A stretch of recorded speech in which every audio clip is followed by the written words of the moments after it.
Oke teman-teman, kita jumpa lagi di live Instagram Pajak Smart setiap hari Senin jam 8 malam. Oke, seru ya kalau udah live Instagram begini setiap Senin malam. Oke teman-teman, sebelum memulai seperti biasa, saya perlu disclaimer dahulu teman-teman ya, biar nggak salah ya, disclaimer dahulu. Bahwa semua yang saya sampaikan di hari ini dan di seluruh channelnya Pajak Smart ini ya teman-teman, sebenarnya ini adalah semua pendapat pribadi gua 100% teman-teman ya. Ini bukanlah kajian akademis, tidak dapat dibuktikan kebenarannya, belum tentu juga sesuai dengan peraturan pajak yang berlaku, teman-teman. Jadi mohon teman-teman koreksi apabila ada yang salah ya, langsung aja dikoreksi di bagian bawah, teman-teman ya.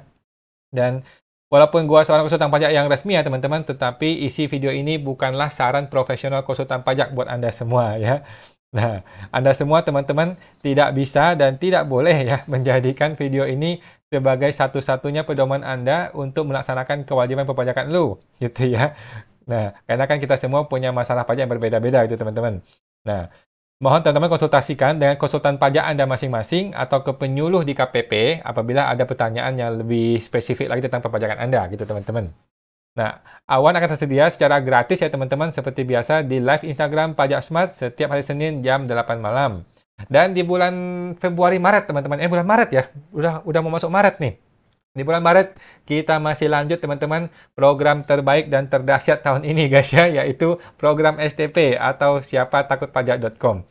Ini ada program untuk pelatihan supaya teman-teman bisa berani menghadapi petugas pajak teman-teman, berani menghadapi SP2DK, pemeriksaan, hingga cara berdebat dengan oknum pejabat yang begitulah ya, tanpa perlu mahal konsultan pajak gitu.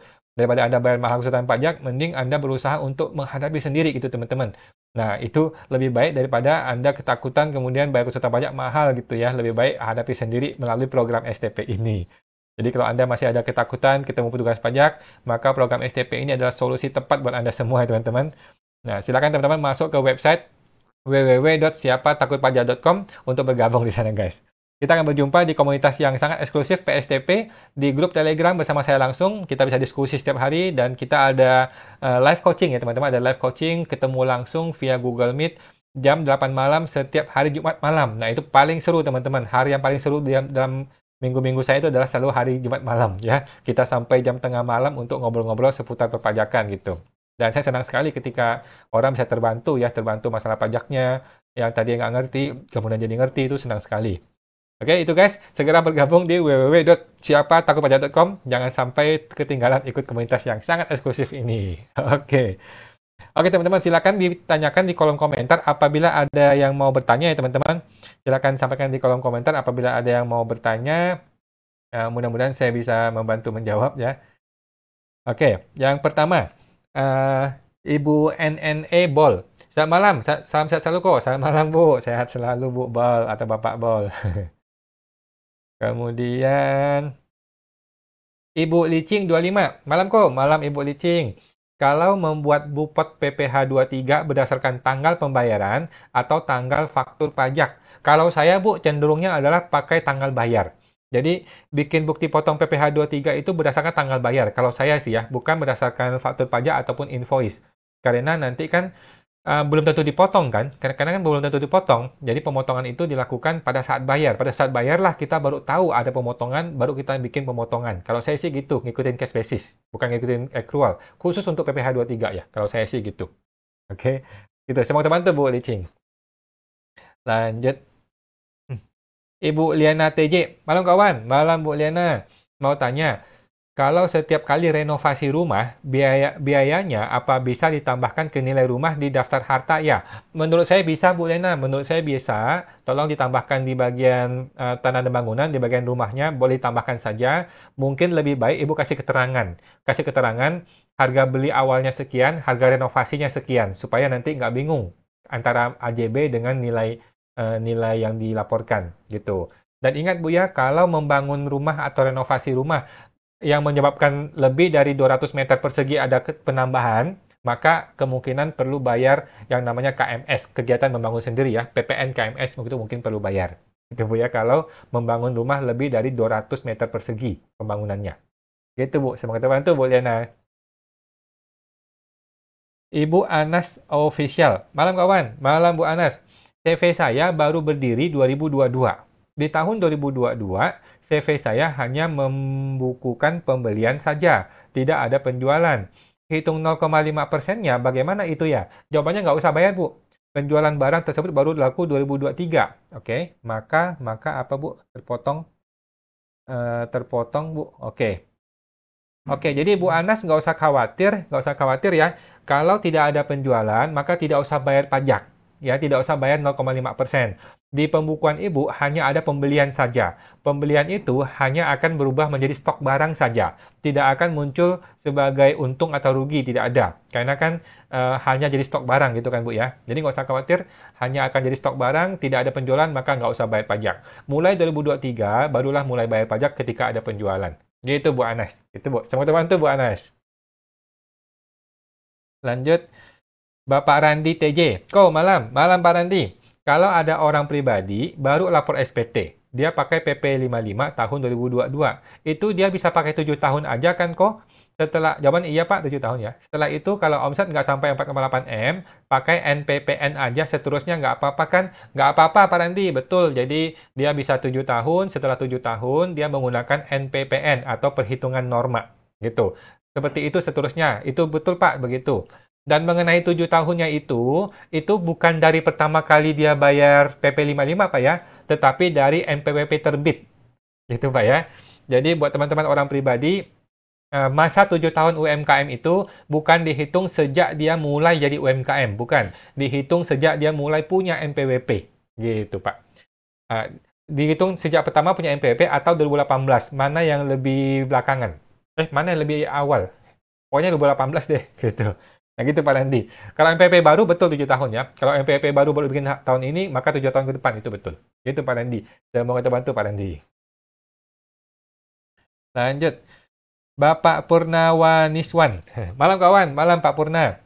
Mau tanya kok, kalau UMKM sudah terlanjur bayar kemarin Januari 2022 omset 250 juta, bagaimana pengisian SPT-nya untuk peredaran brutonya?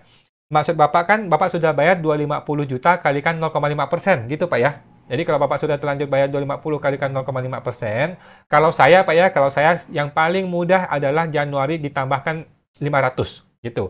Januari yang 250 ditambahkan 500 sehingga menjadi 750. Itulah omset Januari.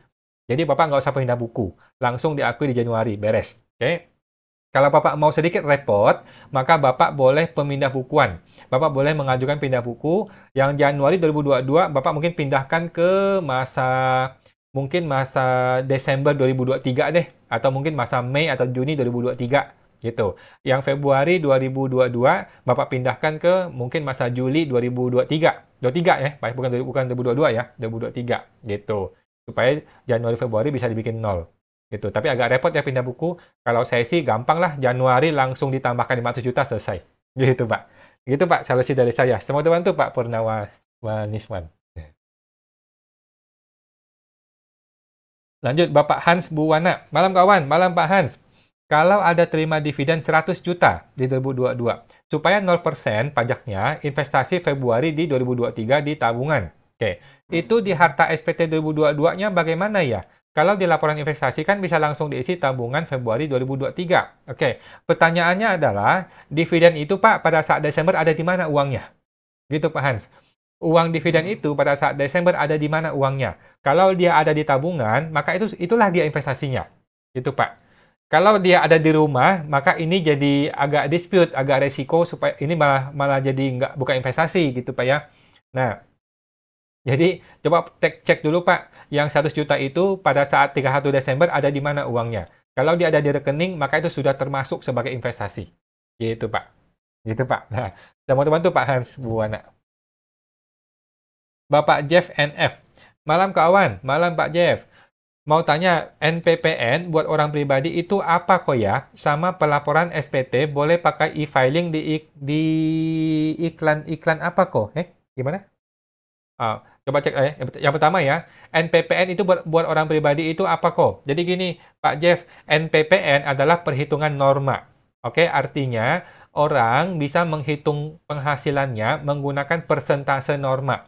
Oke, ini hanya berlaku untuk yang bukan UMKM dan bukan karyawan bebas, karyawan swasta. Jadi, yang bukan UMKM dan bukan karyawan swasta itu menggunakan norma atau NPPN ini. Contohnya siapa? Agen asuransi, pengacara, konsultan pajak, konsultan notaris, artis, dan sebagainya. Yang tipe-tipe pekerja bebas. Nah, mereka yang pekerja bebas akan bisa menggunakan norma ini dengan mengajukan surat NPPN itu, Pak, di DJP Online. Oke? Nah, kemudian pertanyaan berikutnya. Pelaporan SPT boleh pakai e-filing di iklan apa kok? Maksudnya gimana, Pak? Mohon maaf, nggak jelas saya maksudnya. Pelaporan SPT boleh pakai e-filing di iklan-iklan apa kok? Nggak ngerti saya, Pak. Mohon maaf, boleh diketik lagi bagaimana pertanyaannya? Mungkin salah ketik ya tulisannya. Gitu. Jadi SPT tahunan orang pribadi, teman-teman, menggunakan e-form akan lebih baik, teman-teman ya. Gunakanlah e-form akan jauh lebih baik daripada e-filing.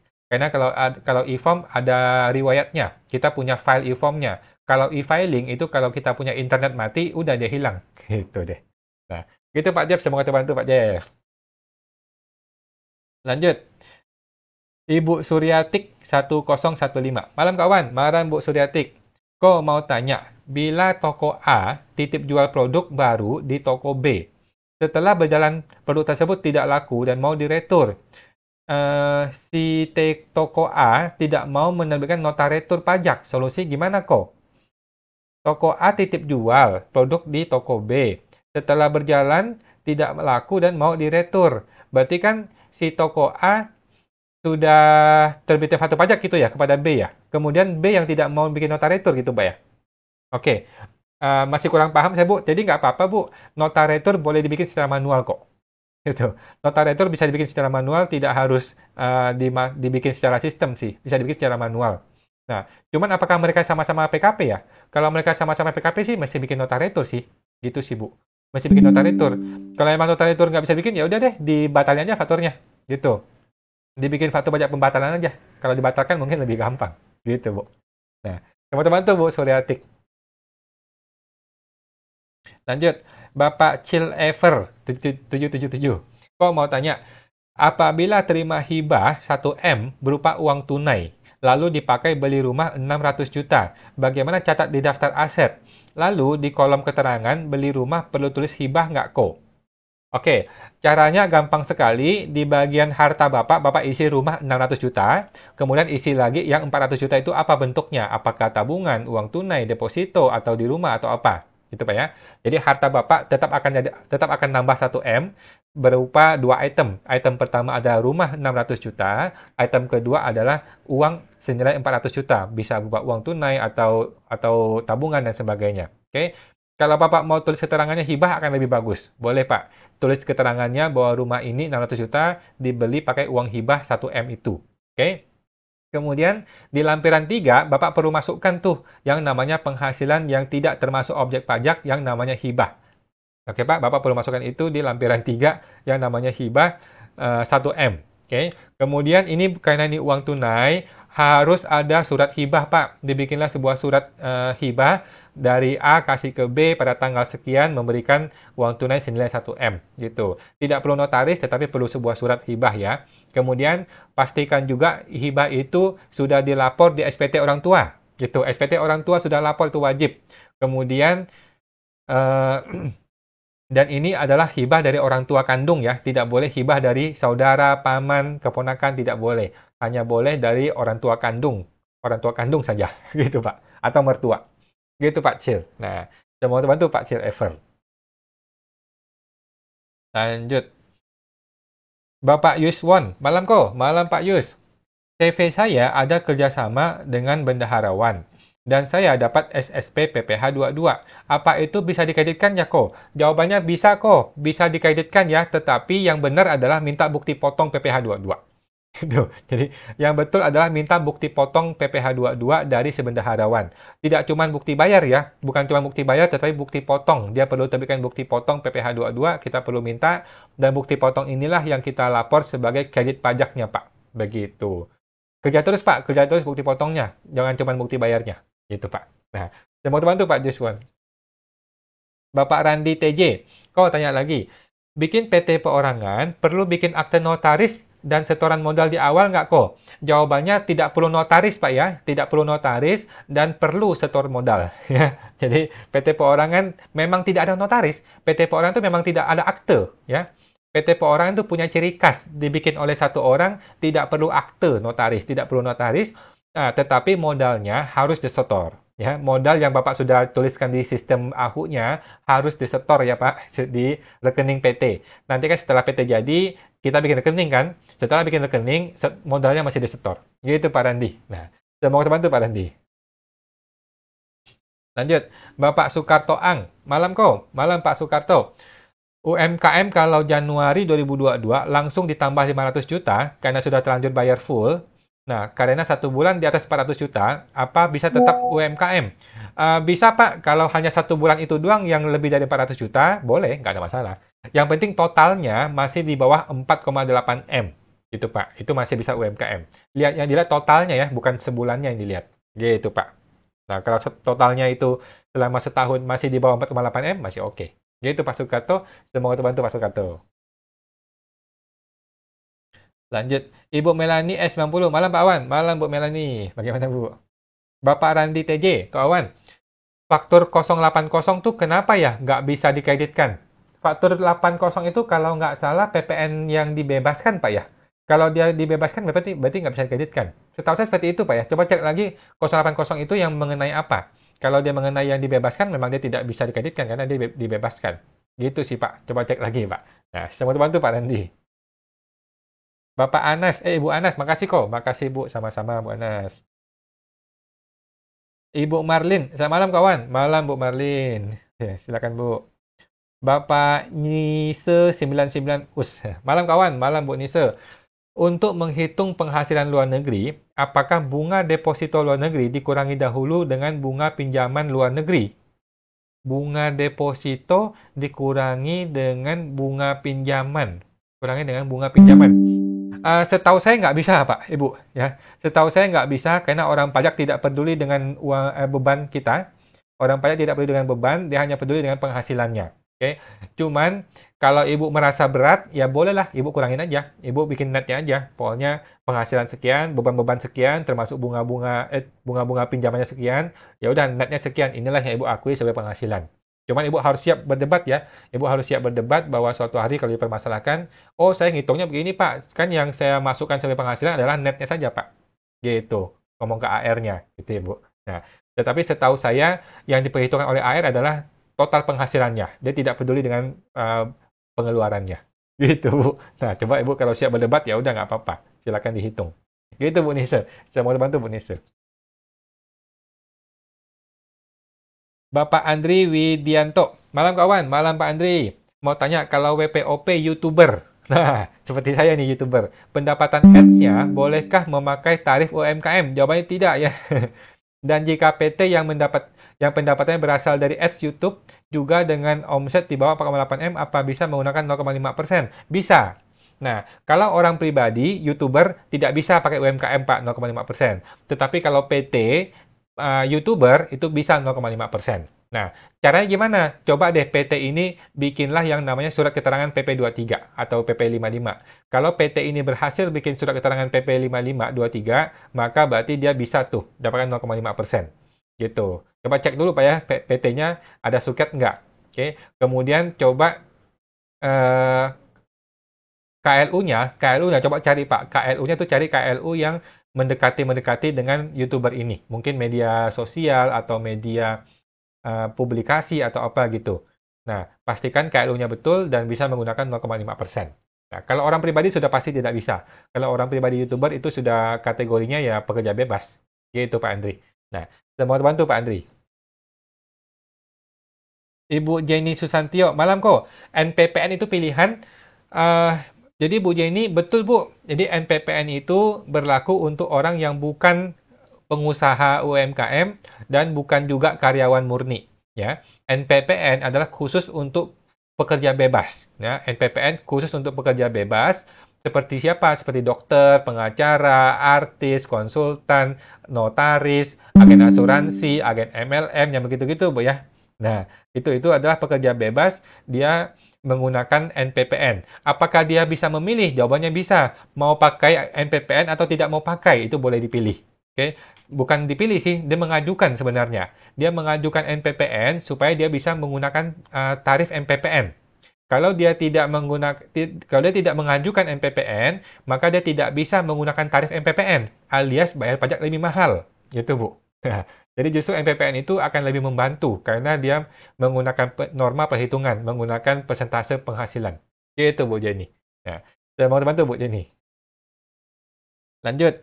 Ibu Diana Darmawan. Selamat malam, Pak Wan. Malam, Bu Diana.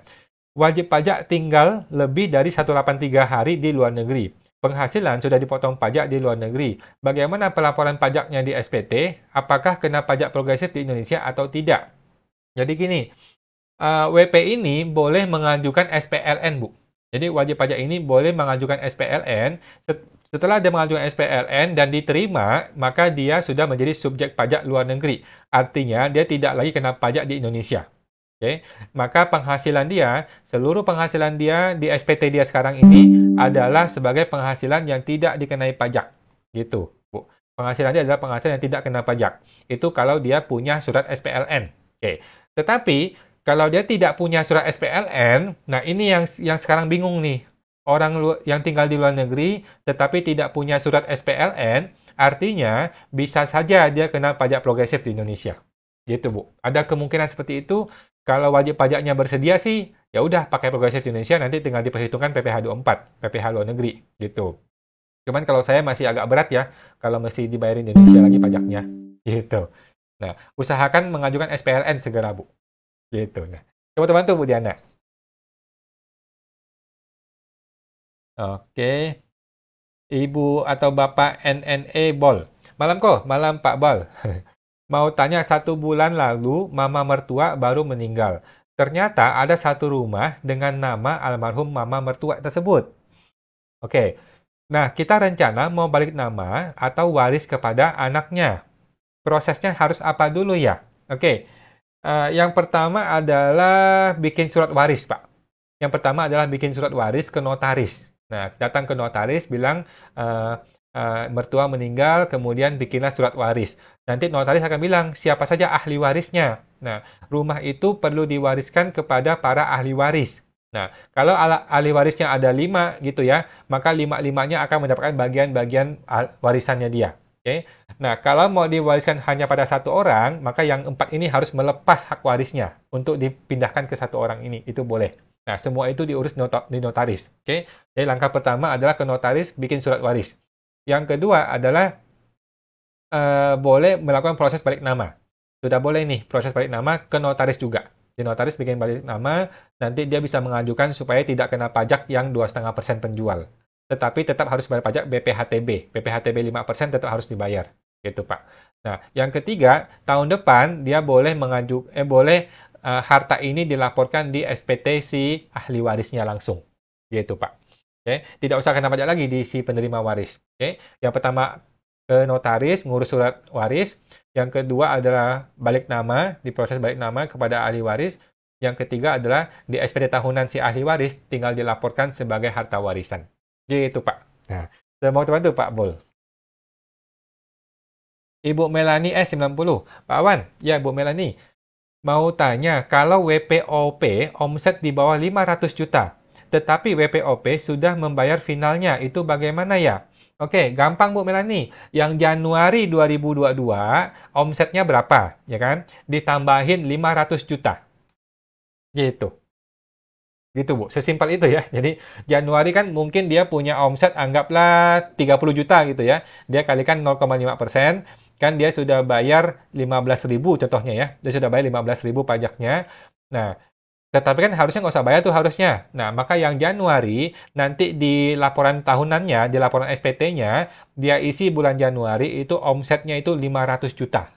Plus 30 juta. Gitu. Jadi, omsetnya langsung ditambah 500 juta di Januari. Selesai. Gitu. Itu yang paling gampang. Okay? Cara lainnya adalah dia pindah bukukan. Cara lainnya adalah dia datang ke KPP, dia bilang aja setelah bayar, ini mau dipindah bukukan. Ini agak repot. Gitu. Agak repot sedikit. Gitu, Bu Melani. Nah, saya mau bantu Bu Melani. Bapak Is Setiawan. Pak, jika saya terima bukti potong karena member madu yang saya beli, tapi tidak cantumkan NPWP, hanya nomor NIK. Apakah bukti potong ini boleh saya masukkan sebagai penghasilan walaupun nilai pajak tidak finalnya hanya 30.000? Boleh Pak Is, boleh. Jadi bukti potong ini walaupun hanya ada NIK itu sudah sah ya. Walaupun tidak ada NPWP, hanya NIK saja sudah sah sebagai bukti potong. Boleh Bapak masukkan sebagai penghasilan dan pemotongan pajaknya boleh Bapak kreditkan sebagai kredit pajak seperti biasa. Gitu Pak Is. Nah, semoga terbantu Pak Is. Bapak Ferry Is 30. Malam ko. Malam Pak Ferry. Penghasilan dari luar negeri sudah dipotong pajak di luar negeri. Gimana laporannya? Sudah punya NPWP, tidak ada penghasilan di dalam negeri. Terima kasih kawan. Nah, jadi yang pertama adalah dia harus segera mengurus satu surat yang namanya surat SPLN, surat subjek pajak luar negeri. Oke, ada di PMK 18 tahun 2021. Di PMK 18 tahun 2021 ada beberapa formulir yang mesti dia isi supaya nanti diterbitkan sebuah surat yang namanya SPLN. Kalau SPLN itu terbit suratnya, maka dia tidak usah lagi menghitung pajak di Indonesia. Semua penghasilan di luar negeri adalah bukan objek pajak di SPT dia nanti. Okay? Tetapi kalau dia tidak punya SPLN, ada resiko bahwa penghasilan itu akan digabung semuanya menghitung menggunakan tarif pajak di Indonesia. Ada resiko seperti itu. Gitu, Pak. Nah, coba Bapak pertimbangkan, kalau memang bisa, ya udah hitung aja pajak sesuai dengan tarif Indonesia, nanti dikurangkan dengan pajak yang sudah dipotong di luar negeri. Gitu Pak Ferry. Nah, teman-teman tuh Pak Ferry. Masih segera nih SPLN, masih segera diurus oleh orang-orang yang di luar negeri. Oke, Ibu Liana TJ, kawan tanya lagi. Kalau UMKM baru mulai 2022, NPWP juga baru punya di 2022. Bisa pakai 0,5% sampai kapan? Apakah 7 tahun sejak 2022? Betul, Bu. Berarti berakhir di 28 ya? 2028 ya? Betul Bu Lena. Jadi 2022, 3, 4, 5, 6, 7, 8. Jadi terakhir dia bisa pakai adalah Desember 2028. 2027 ya? Betul, 2028. Jadi Desember 2028 adalah batas dia untuk bisa menggunakan 0,5%. Gitu Bu Lena. Semoga terbantu Bu Lena. Ibu Jenny Susantio, kalau sudah pakai 0,5%, nggak perlu pakai NPPN. Tidak perlu, Bu ya, tidak perlu. Buat teman-teman UMKM yang pedagang yang sudah menggunakan 0,5%, tidak usah pusing dengan NPPN. Dengan norma, nggak usah pusing. Nanti akan menggunakan NPPN setelah 7 tahun lewat. Gitu. Jadi orang pribadi hanya akan menggunakan NPPN yang UMKM nih, yang sudah pakai 0,5%, baru menggunakan NPPN setelah lewat 7 tahun nanti. Gitu, Bu Jenny. Gitu. Semua terbantu Bu Jenny. Lanjut. Ibu Melani S90. Kalau merubah KLU, apakah bisa via DJP Pak atau harus ke KPP? Jawabannya bisa online Bu Melani, bisa online. Ibu tinggal masuk ke DJP online, kemudian pilih menu profil, ya, pilih menu profil, kemudian dari menu profil pilih menu data KLU. Oke, pilih data KLU, di situ bisa berubah. Nah, bisa diubah, bisa ditambah, bisa dikurang. Sekarang tuh ada 4 KLU yang tersedia. KLU karyawan, KLU usaha, KLU pekerja bebas, KLU lain-lain. Jadi boleh dipilih, ditambah juga boleh. Gitu Bu Melani. Nah, coba dicek aja Bu ke DJP online di menu profil di bagian data KLU. Gitu Bu Melani. Semua bantu Bu Melani. Lanjut. Ibu Suryatik 1015. Sementara toko A hanya membayar dengan harga beli, bukan harga jual toko B. Apakah secara aturan pajak itu tidak akan jadi masalah dan merugikan toko B tidak? Oke, saya kurang jelas Bu tadi mengenai perhitungan Ibu. Jadi toko A titip barang di toko B atau toko B titip barang di toko A? Oke, kemungkinan sih toko B titip barang di toko A gitu Bu ya. Toko B titip barang di toko A, terus toko A jualan gitu ya. Atau kebalik ya? Atau kebalik, oh toko A titip barang di toko B, terus toko B jualan. Toko B jualan, terus toko A membayar dengan harga beli. Kok toko A yang membayar? Kan toko A punya barang. Harusnya toko A dapat duit dong dari B. Gitu ya, toko A dapat duit dari B. Secara aturan pajak sih nggak terlalu pusing sih Bu. Yang penting ini benar aja transaksinya. Yang penting transaksinya betul, nggak ada masalah sih. Gitu. Mengenai merugikan atau tidak merugikan, nanti tergantung dilihat lagi. Kenapa dia sampai membeli dengan harga seperti itu? Gitu. Kalau memang itu mekanisme pasar seperti itu sih nggak ada masalah. Gitu Bu Suryati. Mungkin Ibu boleh join ke PSTP Bu, ke siapatakopaja.com biar di sana lebih detail kita bisa diskusi lagi Bu. Gitu Bu Suryati. Semua teman tuh Bu Suryati.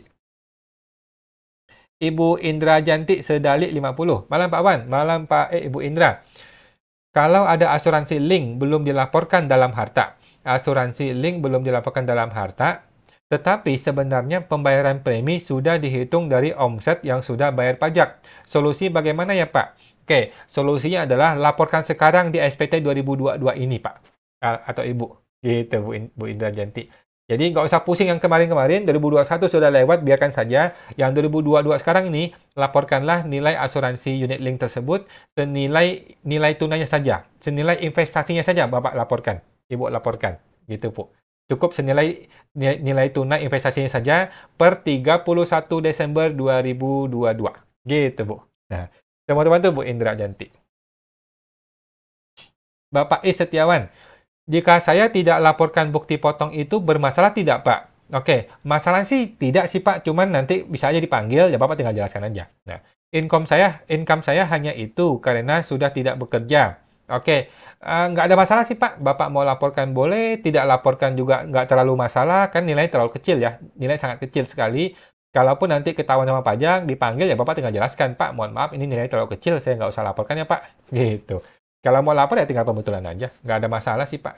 Karena nilai kecil, nggak pengaruh, tidak pengaruh ke SPT Bapak gimana-gimana, gitu sih Pak Is. Nah, saya mau bantu Pak Is. Lanjut, Ibu Chessy MDGI. Mau tanya kok, jika pajak CV yang kita hitung PPh 25 berapa persen kok? Pajak CV yang kita hitung PPh 25 berapa persen? Jadi pajak CV Ibu menggunakan PPh badan ya. CV menggunakan tarif PPh badan yang 22%. Oke, 22% kalikan laba bersih. Gitu Bu Ces. Oke, CV ataupun PT perorangan yang menggunakan PPh 25 itu menggunakan tarif PPh badan yang 22%. Oke, untuk omset di bawah 4,8 M bisa menggunakan pasal 31E yang diskon setengah harga menjadi 11% saja. Gitu Bu Cesi. Saya mau terbantu Bu Cesi. Ibu Jenny Susantio, PPS uang tunai masuk di kolom harta. Jawabannya iya Bu. Jadi semua PPS baik itu uang tunai ataupun bukan tunai masuk di kolom harta di SPT 2022 sebagai tahun perolehan 2022. Gitu Bu Jenny ya. Jadi buat teman-teman juga, semua PPS apapun bentuknya ya, uang tunai kayak bukan tunai, deposito dan sebagainya, laporkanlah di SPT 2022 di bagian harta sebagai barang perolehan 2022. Gitu Bu Jenny. Semoga teman-teman Bu Jenny. Lanjut. Bapak Purnomo 1983. Kok, yang di YouTube perilaku buruk pegawai pajak disebutkan ada PPN 2%. Itu PPN atas apa ya? Oke, jadi gini Pak Purnomo penjelasannya ya. Untuk orang-orang yang belum PKP, yang belum jadi PKP, tetapi punya omset ditemukan punya omset lebih dari 4,8 M. Oke, orang yang belum PKP tetapi ditemukan omset lebih dari 4,8 M, apa yang terjadi? Yang terjadi adalah dia akan kena PPN dong. Dia akan kena PPN gara-gara dia sudah punya omset melebihi 4,8 M. Oke. Nah, zaman dulu itu kena PPN 10% gitu. 10% dari omset. Itu orang sampai nangis-nangis sampai bangkrut gitu. Nah, sekarang enggak. Sekarang orang hanya perlu bayar PPN 2% saja dari nilai yang ditemukan. Gitu. Itu Pak, mudah-mudahan paham ya Pak Purnomo. Ini adalah prinsip Undang-Undang Cipta Kerja. Oke. PPN 2% baru ada di Undang-Undang Cipta Kerja. Gitu Pak. Jadi, zaman sekarang nggak usah khawatir lagi teman-teman buat jadi jujur ya. Buat jadi jujur, nggak usah khawatir lagi. Untuk omset yang ditemukan nanti, itu hanya kena 2% saja. Bukan 10% PPN. Atau 11 juga bukan. Gitu. Tetapi setelah ditemukan ini, dia akan jadi PKP dong. Nah, setelah dia jadi PKP, akan kembali ke PPN normal yang 11%. Gitu Pak Purnomo. Saya mau bantu Pak Purnomo. Oke. Bapak daerah asal. Daerah asal. Selamat malam Pak. Malam Pak daerah. Mohon bertanya, untuk asuransi apa perlu dilaporkan pada daftar harta SPT ya? Kalau saya Pak ya, saya melaporkan asuransi yang ada nilai tunainya. Oke. Untuk asuransi jiwa yang hangus, saya tidak lapor sama sekali. Gitu Pak. Saya hanya lapor asuransi yang ada nilai tunainya. Apa yang dimaksud dengan nilai tunai asuransi? Yang dimaksud nilai tunai asuransi adalah kalau hari ini gue tutup polis, besok berapa yang cair. Itulah yang dimaksud dengan nilai tunai asuransi. Gitu Pak Dera. Alias nilai investasinya. Gitu. Coba tanya ke agennya. Agen sih sudah paham sih. Tanya ke agen asuransinya. Di situ dia punya data berapa nilai investasi Bapak per Desember 2022. Gitu Pak Desi. Dera. Saya mau bantu Pak Dera. Lanjut. Ibu Licing 25. Kok mau tanya lagi? Kalau kita sudah mengikuti PPS untuk lapor SPT tahunan atas uang dan rumah di tahun perolehan, mengikuti tahun perolehan, boleh bilang Bu. Kalau kita sudah PPS untuk lapor SPT tahunan atas uang dan rumah di tahun perolehan, mengikuti tahun perolehan atau di tahun 2022. Jawabannya 2022, Bu. 2022 ya. Semua harta PPS, kapanpun dia belinya, di PPS dulu, dilaporkan di SPT 2022 sebagai tahun 2022. Gitu, Bu Liceng. Itu perintah undang-undang ya. Jadi semua harta PPS tahun 2020 kah, 19 kah, 18 kah, tahun 2015 kah, tahun 2000 kah, tahun kapanpun dilaporkan di SPT 2022 sebagai perolehan 2022. Gitu boleh Cing. Semoga teman-teman boleh Cing. Lanjut. Ibu Wiwit Widayati 01. Oke Bu Wiwit. Untuk pembatalan faktur pajak karena permintaan dari lawan transaksi. Bagaimana prosesnya dan apakah efeknya untuk SPT masa penjual? Fakturnya sudah diupload. Oke, jadi yang pertama Bapak Ibu perlu klik faktur batal dong. Tinggal dibatalkan saja. Kemudian kemungkinan Ibu perlu pembetulan SPT ya. Perlu pembetulan SPT, kemudian dibayar pajaknya atas pembatalan tersebut. Pembatalan, oh enggak, kalau pembatalan nanti malah jadi LB. Jadi LB itu bisa dikompensasi ke bulan berikutnya atau ke bulan-bulan berikutnya. Oke.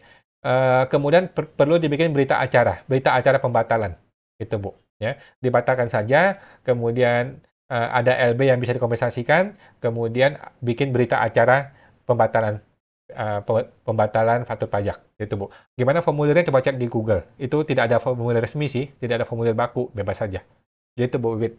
Gitu. Teman-teman tuh Bu Wit. Lanjut, Bapak Sukarto Ang. Malam Pak Wan, malam Pak Sukarto. UMKM kalau Januari 2022 langsung ditambah 500 juta, berarti lewat 1 bulan 400 juta. Apa masih bisa tetap UMKM? Jawabannya tetap bisa Pak, tetap bisa. Yang dimaksud UMKM itu adalah setahun 4,8 M, bukan sebulan 400. Gitu Pak ya. Jadi mohon maaf buat teman-teman, yang dimaksud UMKM itu adalah setahun maksimal 4,8 M gitu. Bukannya sebulan 400 juta ya, bukan. Setahun 4,8 M. Itulah yang dimaksud dengan UMKM. Gitu Pak Sukarto. Nah, nggak masalah Pak, boleh-boleh saja. Saya mau bantu Pak Sukarto. Lanjut. Ibu Sally Chan. Malam Bu Sally. Kalau Bupet 1721A1 tidak kita laporkan, apa resikonya? Resikonya dipanggil pajak, gitu sih Bu. Nanti tinggal dipanggil, kami menemukan ada A1, kenapa nggak dilapor, gitu. Nanti Bu tinggal jelaskan, apakah Ibu nggak ngerti, ataukah Ibu merasa itu terlalu kecil sehingga nggak dilaporkan, atau apa, gitu. Gitu sih Bu. Resiko itu doang. Nggak akan jadi masalah sih, nggak akan jadi masalah gimana-gimana. Cuman dipanggil atau dikirimin surat, kenapa nggak dilaporkan, gitu doang sih. Gitu Bu Sally. Nah, saya mau bantu Bu Sally. Ibu Priscilia. Kawan, mau tanya dong. Kalau kita pindah kerja di tengah tahun, bagaimana caranya supaya tidak kurang bayar di SPT tahunan? Kalau hanya salah satu bukti potong saja yang dilaporkan, apakah berisiko? Silakan sih Bu, boleh dilakukan sih. Nah, jadi kalau punya dua bukti potong, sudah pasti kurang bayar. Tidak ada cara untuk menghilangkan itu, seperti kecuali yang Ibu bilang ini. Kalau Ibu bilang gini kan boleh dong. Nah, silakan pilih salah satu saja, yang satunya nggak usah dilaporkan. Nah, cuman Ibu tahu resiko kalau nanti dipanggil atau dapat SP2DK, ya kita nggak bisa ngelak. Gitu sih. Nah, mudah-mudahan 5 tahun nggak ketahuan ya. Mudah-mudahan 5 tahun nggak sampai dipanggil gitu.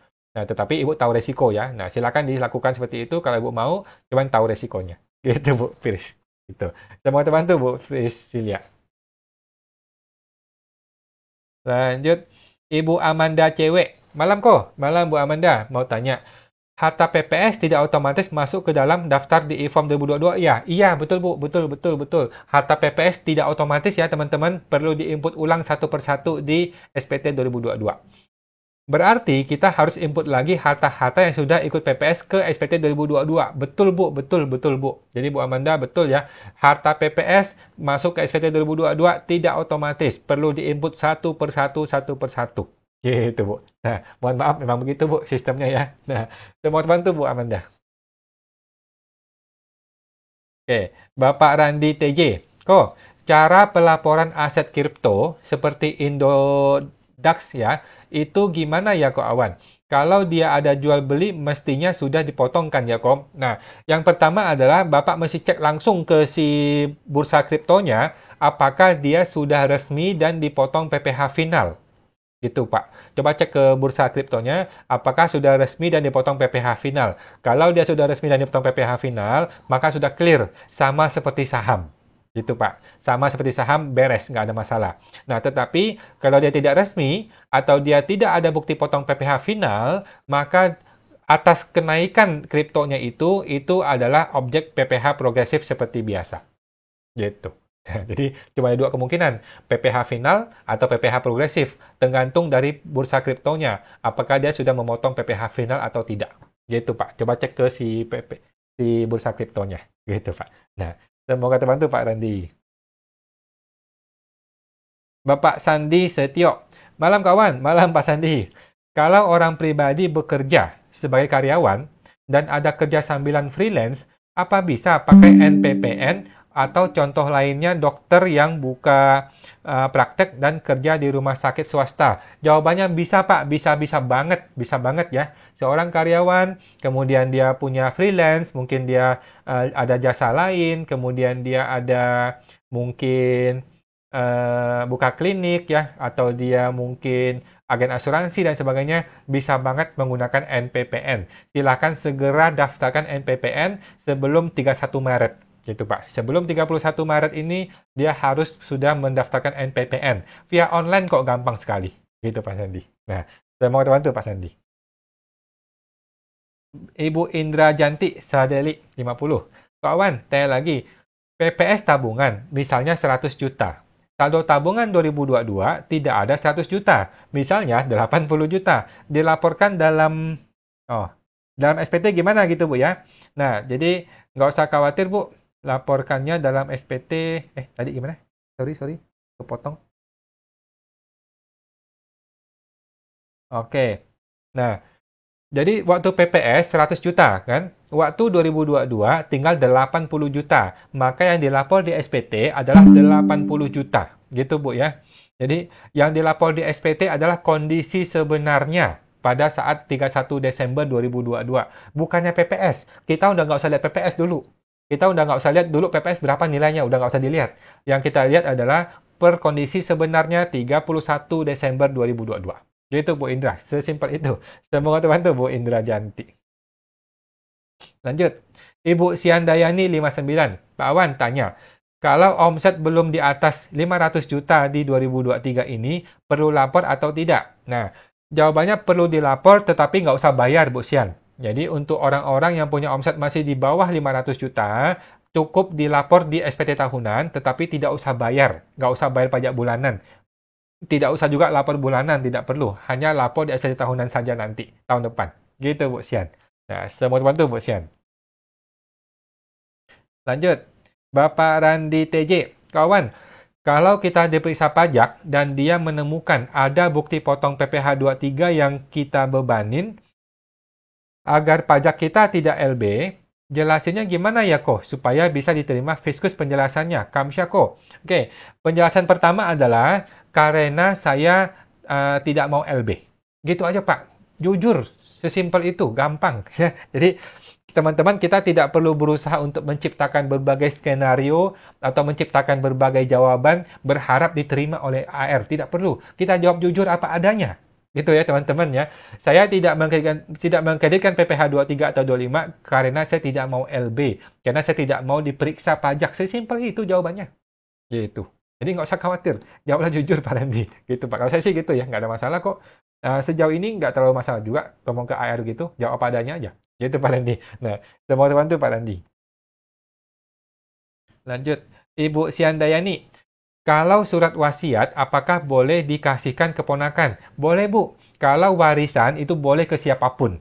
Ya, buat teman-teman, kalau warisan, boleh buat siapapun, tidak kena pajak. Kalau warisan, orang meninggal. Okay? Tetapi kalau hibah, hanya boleh dari orang tua kandung kepada anak kandung, atau anak kandung kepada orang tua kandung, atau mertua, atau menantu.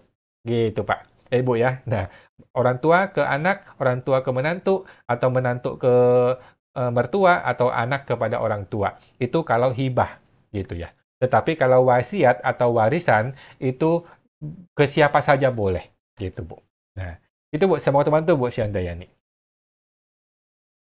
Bapak Agus Tobing 73. Malam kok? Malam Pak Agus. Kok cara lapor penghasilan dari bunga deposito gimana ya? Diisi bunganya saja ya di lampiran 3. Lampiran deposito, ya jadi gini, anggaplah bunga depositonya 10 juta. Kemudian kena pajak kan 20%, 2 juta. Bapak terima di rekening 8 juta. Gitu Pak ya, gampangnya ya. 10 juta bunga deposito, dipotong pajak 20%, 2 juta.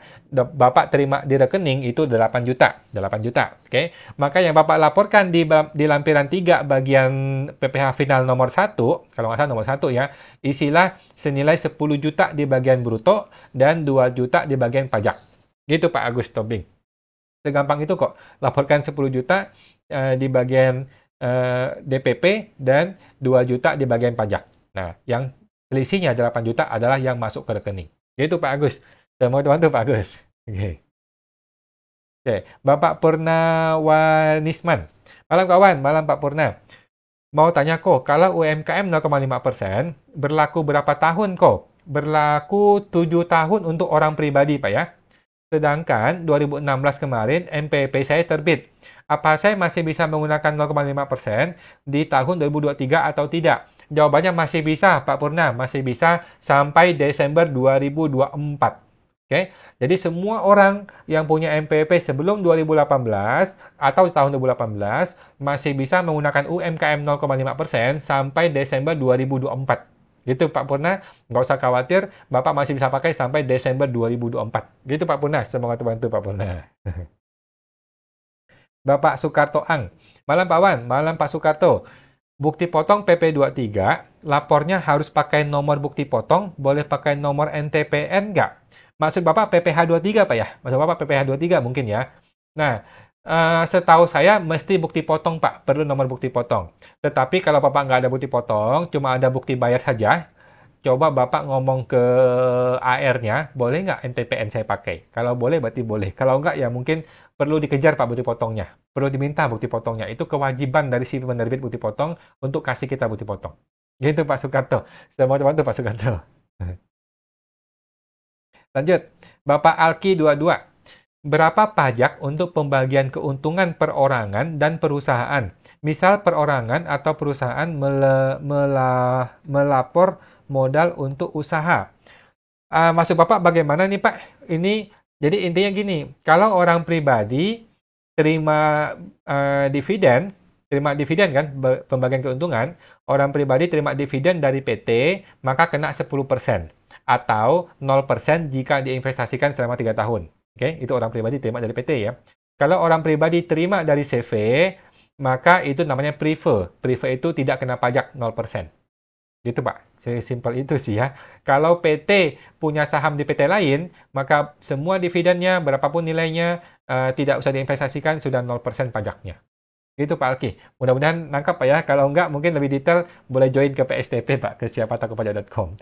Itu Pak. Semoga terbantu Pak Alki. Bapak Nise 99. Apakah harta PPS dimasukkan pada kolom penghasilan lain yang bukan objek pajak selain dimasukkan di daftar harta? Tidak perlu Pak, tidak perlu ya. Jadi semua harta PPS tidak perlu dilaporkan sebagai penghasilan. Itu. Tidak perlu dilaporkan sebagai penghasilan objek ataupun non-objek, tidak perlu. Langsung saja bergabung ke kelompok harta di lampiran 4. Gitu Bu Nise atau Pak Nise. Nah, semoga terbantu Pak Nise. Bapak Yuswon. Lanjut dengan yang tadi kok. Soal bendaharawan. Tetapi kalau pihak bendaharawan bilang nggak ada bukti potongnya gimana ya kok? Apa ada solusi lagi ya kok? Waduh. Ngomong ke AR, Pak. Ngomong ke AR. Itu tuh si bendaharawan itu tidak mau terbitkan bukti potong atau tidak bisa bikin bukti potong. Boleh nggak, Pak, saya mengkreditkan bermodalkan bukti bayar NPPN ini, NTPN ya. Kalau boleh ya bolehlah gitu. Kalau nggak boleh, tolong Bapak AR hubungin si bendaharawan, boleh nggak, Pak? Minta bantuan deh. Minta bantuan Pak AR ngomong ke bendaharawan, suruh mereka terbitkan bukti potong. Gitu, Pak Jus. Nah, gitu. Bercanda ya, tapi ya mau gimana lagi? Terpaksa minta AR yang ngomong kalau memang susah gitu ya. Ya terpaksa gitu, Pak. Nah, sama teman-teman tuh Pak Jus. Ya, Bapak Indra Janti atau Ibu Indra Janti. Pak Awan, ikut PPS tabungan, misalnya 100 juta. Tapi saldo tabungan hanya 80 juta. Maka yang dilaporkan di SPT 2022 tabungan isi 80 juta ya. Jawabannya iya, Bu, betul. Laporkanlah sesuai kondisi per Desember 2022. Di kolom keterangan untuk tabungan, ditulis keterangan apa ya, Pak? Kalau saya, Bu, saya tulis keterangan nomor rekening dan banknya. Contohnya bank BCA nomornya sekian-sekian-sekian. Atau bank BNI nomor sekian-sekian-sekian gitu, Pak, Ibu. Kalau saya sih begitu ya lapor di bagian keterangannya gitu. Saya tidak perlu menjelaskan ini barang PPS atau barang bukan PPS. Tidak perlu dijelaskan. Gitu, Bu. Nah, saya mau bantu, Pak, Ibu Indra. Bapak Grand Optik. Nah, UMKM PP 55 bulan Januari terlanjur setor full, tetapi Februari, Maret, April tidak setor. Mulai setor lagi bulan Mei. Kalau seperti ini bagaimana ya? Sama, Pak. Kalau saya tetap sama prinsipnya, yang Januari saya tambahkan 500 juta omsetnya. Gitu, Pak. Yang Januari saya tambahkan 500 juta, yang Februari biarlah 0, Maret 0, April 0, yang Mei mulai ada omset lagi seperti biasa. Kalau saya sih begitu, Pak. Nah, semoga terbantu Pak Grand Optik. Bapak Andi Ferdi Eng, apabila anak mendapat waris aset dari orang tua, tetapi orang tua selama ini tidak pernah punya MPWP, apakah aset tersebut baru akan dibalik nama waris ke anak tahun 2023? Bagaimana pelaporan pajaknya? Gampang, Pak. Jadi nanti di SPT 2023, yang nanti tahun depan mau dilapor nih, 2024 mau dilapor, masukkan di bagian penghasilan yang lampiran 3 ya, penghasilan yang tidak terkena pajak, yang bukan objek pajak ya, masukin sebagai warisan di nomor 2 warisan, masukin nilai NJOP-nya. Kemudian nomor 2 di bagian harta di SPT si anak, laporkanlah rumah tersebut. Gitu, Pak. Gampang. Di bagian di bagian penghasilan lampiran 3 bukan objek pajak, masukin nilai warisannya. Di bagian harta lampiran 4, masukin nilai hartanya. Gitu, Pak. Masukin rumahnya, gitu. Tidak kena pajak ya kalau warisan orang meninggal. Gitu, Pak. Nah, semoga terbantu, Pak Andi. Ibu Chelsea MDGI, mau tanya kok, jika pajak CV baru buka November 2022, bagaimana cara hitung PPh 25-nya kok? CV buka 2022, November. Cara hitung PPh 25-nya gimana? Apakah masih bisa disetor sekarang? Dan berapa persen PPh kok? Jadi gini, CV yang baru buka November 2022, Bu, masih bisa menggunakan 0,5% ya, selama 4 tahun. Oke. CV bisa menggunakan 0,5% selama 4 tahun. Oke.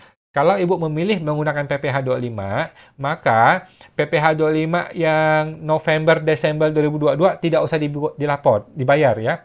Karena kan baru bikin nih. Nah, PPh 25 itu tahun pertama nggak usah dibayar. Nah, Januari 2023 barulah mulai bayar PPh 25. Dasarnya apa? Dasarnya adalah dari SPT tahunan 2022. Nah, di SPT tahunan 2022 nanti akan terhitung berapa PPh 25-nya. Itulah yang perlu dibayarkan mulai Januari 2023 nanti. Gitu, Bu. Nah, berapa persen PPh-nya? PPh badan itu 22% sekarang. Oke. PPh badan 22% dikalikan laba bersih. Gitu ya. Kalau dia punya omset di bawah 4,8 M, ada pasal 31E yang bisa diskon jadi 11%. Gitu, Bu Chelsea. Nah, saya mau bantu, Bu Chelsea. Lanjut.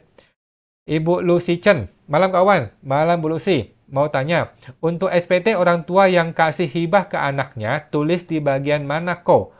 Maksud Ibu di SPT Bapak atau SPT anak? Oke. Di SPT Bapak langsung hilangkan barang tersebut.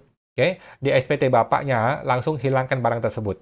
Di SPT anak, laporkan penghasilan hibahnya di lampiran 3. Lampiran 3 yang namanya penghasilan yang tidak terkena pajak. Ya. Penghasilan yang bukan objek pajak. Nah, itu di bagian nomor 1, bagian hibah. Itu. Penghasilan yang tidak kena pajak nomor 1 namanya hibah, masukkan di situ nilai rupiahnya. Okay. Kemudian di bagian harta, langsung masukkan barang tersebut di bagian harta. Gitu Bu Lucy. Nah, semoga terbantu Bu Lucy. Bapak San Parman. Malam kok, malam Pak San Parman. Izin tanya, kalau saya sudah pensiun dan hanya mendapat penghasilan dari tabungan dan surat berharga, apakah saya tetap mesti buat SPT atau saya bisa cabut SPT? Jawaban saya tetap lapor SPT, Pak. Tetap lapor SPT seperti biasa. Cuman tidak ada penghasilannya dan tidak ada pajaknya, gitu. Oh, penghasilannya ada ya, penghasilan dari bunga deposito dan surat berharga di lampiran 3 dilaporkan seperti itu. Gitu sih, Pak. Kalau cabut SPT kayaknya nggak bisa, karena Bapak masih punya harta. Nggak bisa cabut SPT. Gitu. Atau Bapak boleh NA kan, non-efektifkan. Tetapi saya rasa juga sulit ya, karena masih punya banyak harta, saya rasa susah untuk NA. Lebih baik sih dilapor seperti biasa terus-menerus. Gitu Pak Sanparman. Nah, saya mau terbantu Pak Sanparman. Cuma lapor setahun sekali sih Pak, gampang kok via online juga. Oke, lanjut. Bapak Johannes Jonarto. Penghasilan toko itu UMKM masih di bawah 4,8 M. Dan kalau ada pendapatan sewa ruko, itu dijumlahin juga nggak? Nah, mohon maaf Pak, sewa tidak jumlahin ya, sewa dipisahkan ya. Sewa itu bayar pajak 10%. Oke, penghasilan sewa bayar pajaknya 10%, bukan 0,5%. Jadi, nah sewa itu dipisahkan ya, sewa terpisah dari yang namanya penghasilan dagang. Nah, dagang inilah yang 4,8 M. Kalau sewa, tinggal bayar pajak 10%. Gitu Pak Johannes, semoga terbantu Pak. Ibu Yunita CP, malam Bu Yunita. Kalau NPPN, pertama kali di tahun ini, bayar pajaknya bagaimana hitungannya? Ini OP atau badan nih Bu? Kalau ini OP, NPPN, pertama kali menggunakan tahun 2022 ini maksudnya, pertama kali 2022, nanti tinggal dihitung aja di lampiran 1 halaman 2 ya. Lampiran 1 halaman 2 di bagian penghasilan dalam negeri lainnya. Kalau nggak salah penghasilan dalam negeri sehubungan dengan pekerja bebas deh kalau nggak salah. Penghasilan dalam negeri sehubungan dengan usaha dan pekerja bebas. Di situ masukkan nilai brutonya, kemudian masukkan persentase normanya di situ. Nah, apakah 50%, 30%, 20% atau berapa? Masukkan persentasenya di situ dan kemudian sebelah kanannya adalah nilai setelah dikalikan persentasenya. Itulah yang akan kena pajak masuk ke halaman induk. Gitu Bu Yunita. Nah, saya mau bantu Bu Yunita. Bapak Jeff NF, kok tanya lagi? Januari 2023, kemarin saya omsetnya 180 juta. Di bulan Februari saya bayar 0,5% jadi 875. Jadi kalau saya bayar aja nggak apa-apa ya? Atau sebaiknya gimana kok ya? Makasih kok. Ya terserah Bapak. Kalau Bapak mau pindah buku, boleh. Kalau Bapak mau pindah bukukan, maka yang Januari dipindah bukukan mungkin ke bulan April atau bulan Mei atau bulan Juni gitu silahkan. Gitu. Kalau Bapak mau gampang seperti tadi saya itu, ya langsung Januari ditambahkan 500 juta. Gitu. Januari 180 juta, langsung tambahin 500 juta. Jadi 680 juta di Januari langsung. Itu kalau mau gampang langsung ditambahkan. Tetapi kalau mau repot sedikit, ya Bapak pindah buku. Di proses pindah buku, Januari 2023 dipindahkan ke bulan-bulan berikutnya. Gitu Pak Jeff. Nah, saya mau bantu Pak Jeff. Bapak Celemel Chan. Malam Pak Celemel Chan. Mengenai karyawan, misal mendapatkan mobil, apakah dikenakan PPh? Bagaimana perhitungannya? Jawabannya iya, ya. Seorang karyawan mendapatkan mobil adalah sama seperti mendapatkan gaji. Karyawan itu dapat mobil sama seperti dapat gaji, itu adalah natura, itu dikenai pajak PPh 21 seperti biasa. Gitu Pak Tremelcan. Tinggal dihitung aja nilai mobilnya berapa, dimasukkan ke dalam gaji dia sebagai bonus atau THR atau natura gitu. Masuk ke situ, kemudian hitung PPh 21-nya dibayar. Gitu Pak. Sesimpel itu, sama aja sih seperti biasa. Gitu Pak. Saya mau bantu Pak Tremelcan. Lanjut. Tadi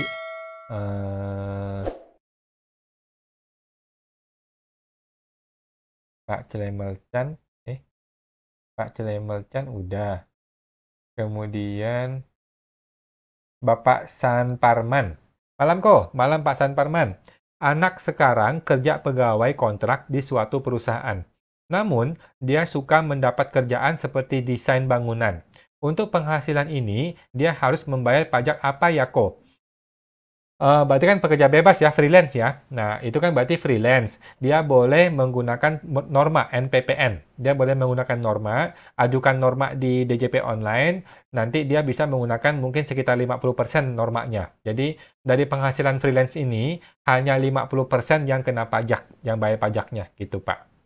Nah, kalau Bapak mau lebih detail, mungkin anaknya suruh join ke PSTP aja, Pak. Anaknya suruh join ke siapatakopedia.com supaya bisa dapat diskusi di sana langsung. Gitu, Pak. Nah, teman-teman tuh Pak Sanparman.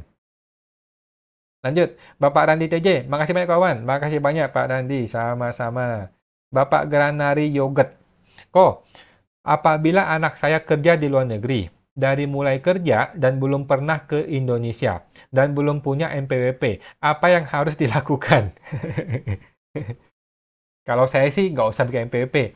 Nanti ketika dia betul-betul mau pulang ke Indonesia, mau tinggal di Indonesia, barulah dia bawa semua hartanya ke Indonesia dan dia laporkan di Indonesia ketika dia nanti sudah pulang.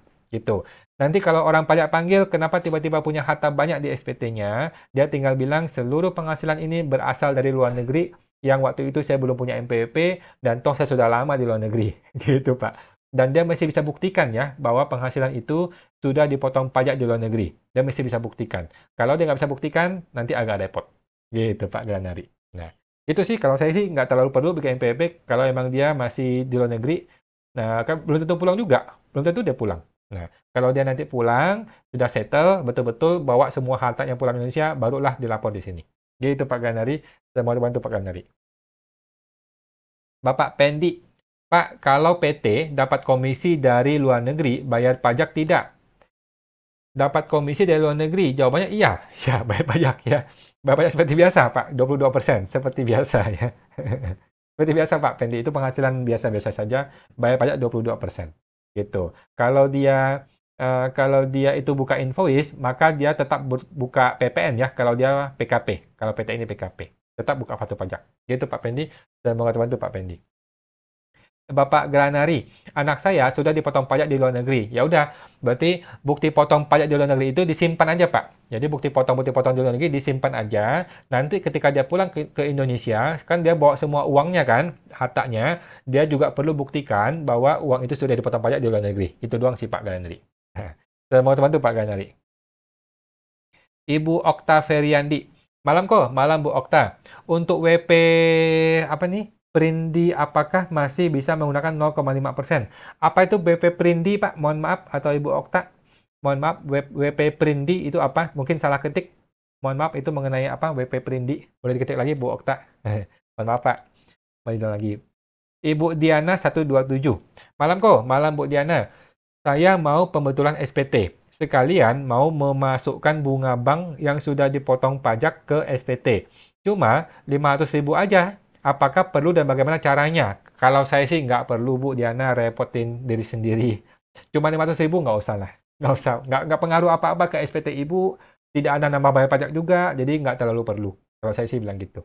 Nah, kalau Ibu tetap mau lapor, boleh. Pembetulan silakan dilakukan. Tinggal ke DJP online, pilih menu lapor, kemudian pilih pembetulan SPT di situ. Gitu, Bu Diana. Cuman kalau nilai terlalu kecil, nggak usah lah. Nggak perlu, nggak terpengaruh soalnya, Bu. Gitu. Nah, teman-teman tuh Bu Diana. Lanjut. Bapak Budi SSS 89. Malam kok Budi. Kalau pakai norma pengajuan 1 tahun sekali atau hanya sekali saja? Jawabannya Pak, setiap tahun sebelum bulan Maret ya. Jadi buat teman-teman yang mau menggunakan norma, harus dibikin setiap awal tahun sebelum 31 Maret. Gitu Pak, untuk tahun tersebut. Gitu ya. Kalau sudah lewat tidak bikin surat norma, maka tidak bisa menggunakan persentase norma. Gitu Pak Budi. Semoga terbantu Pak Budi.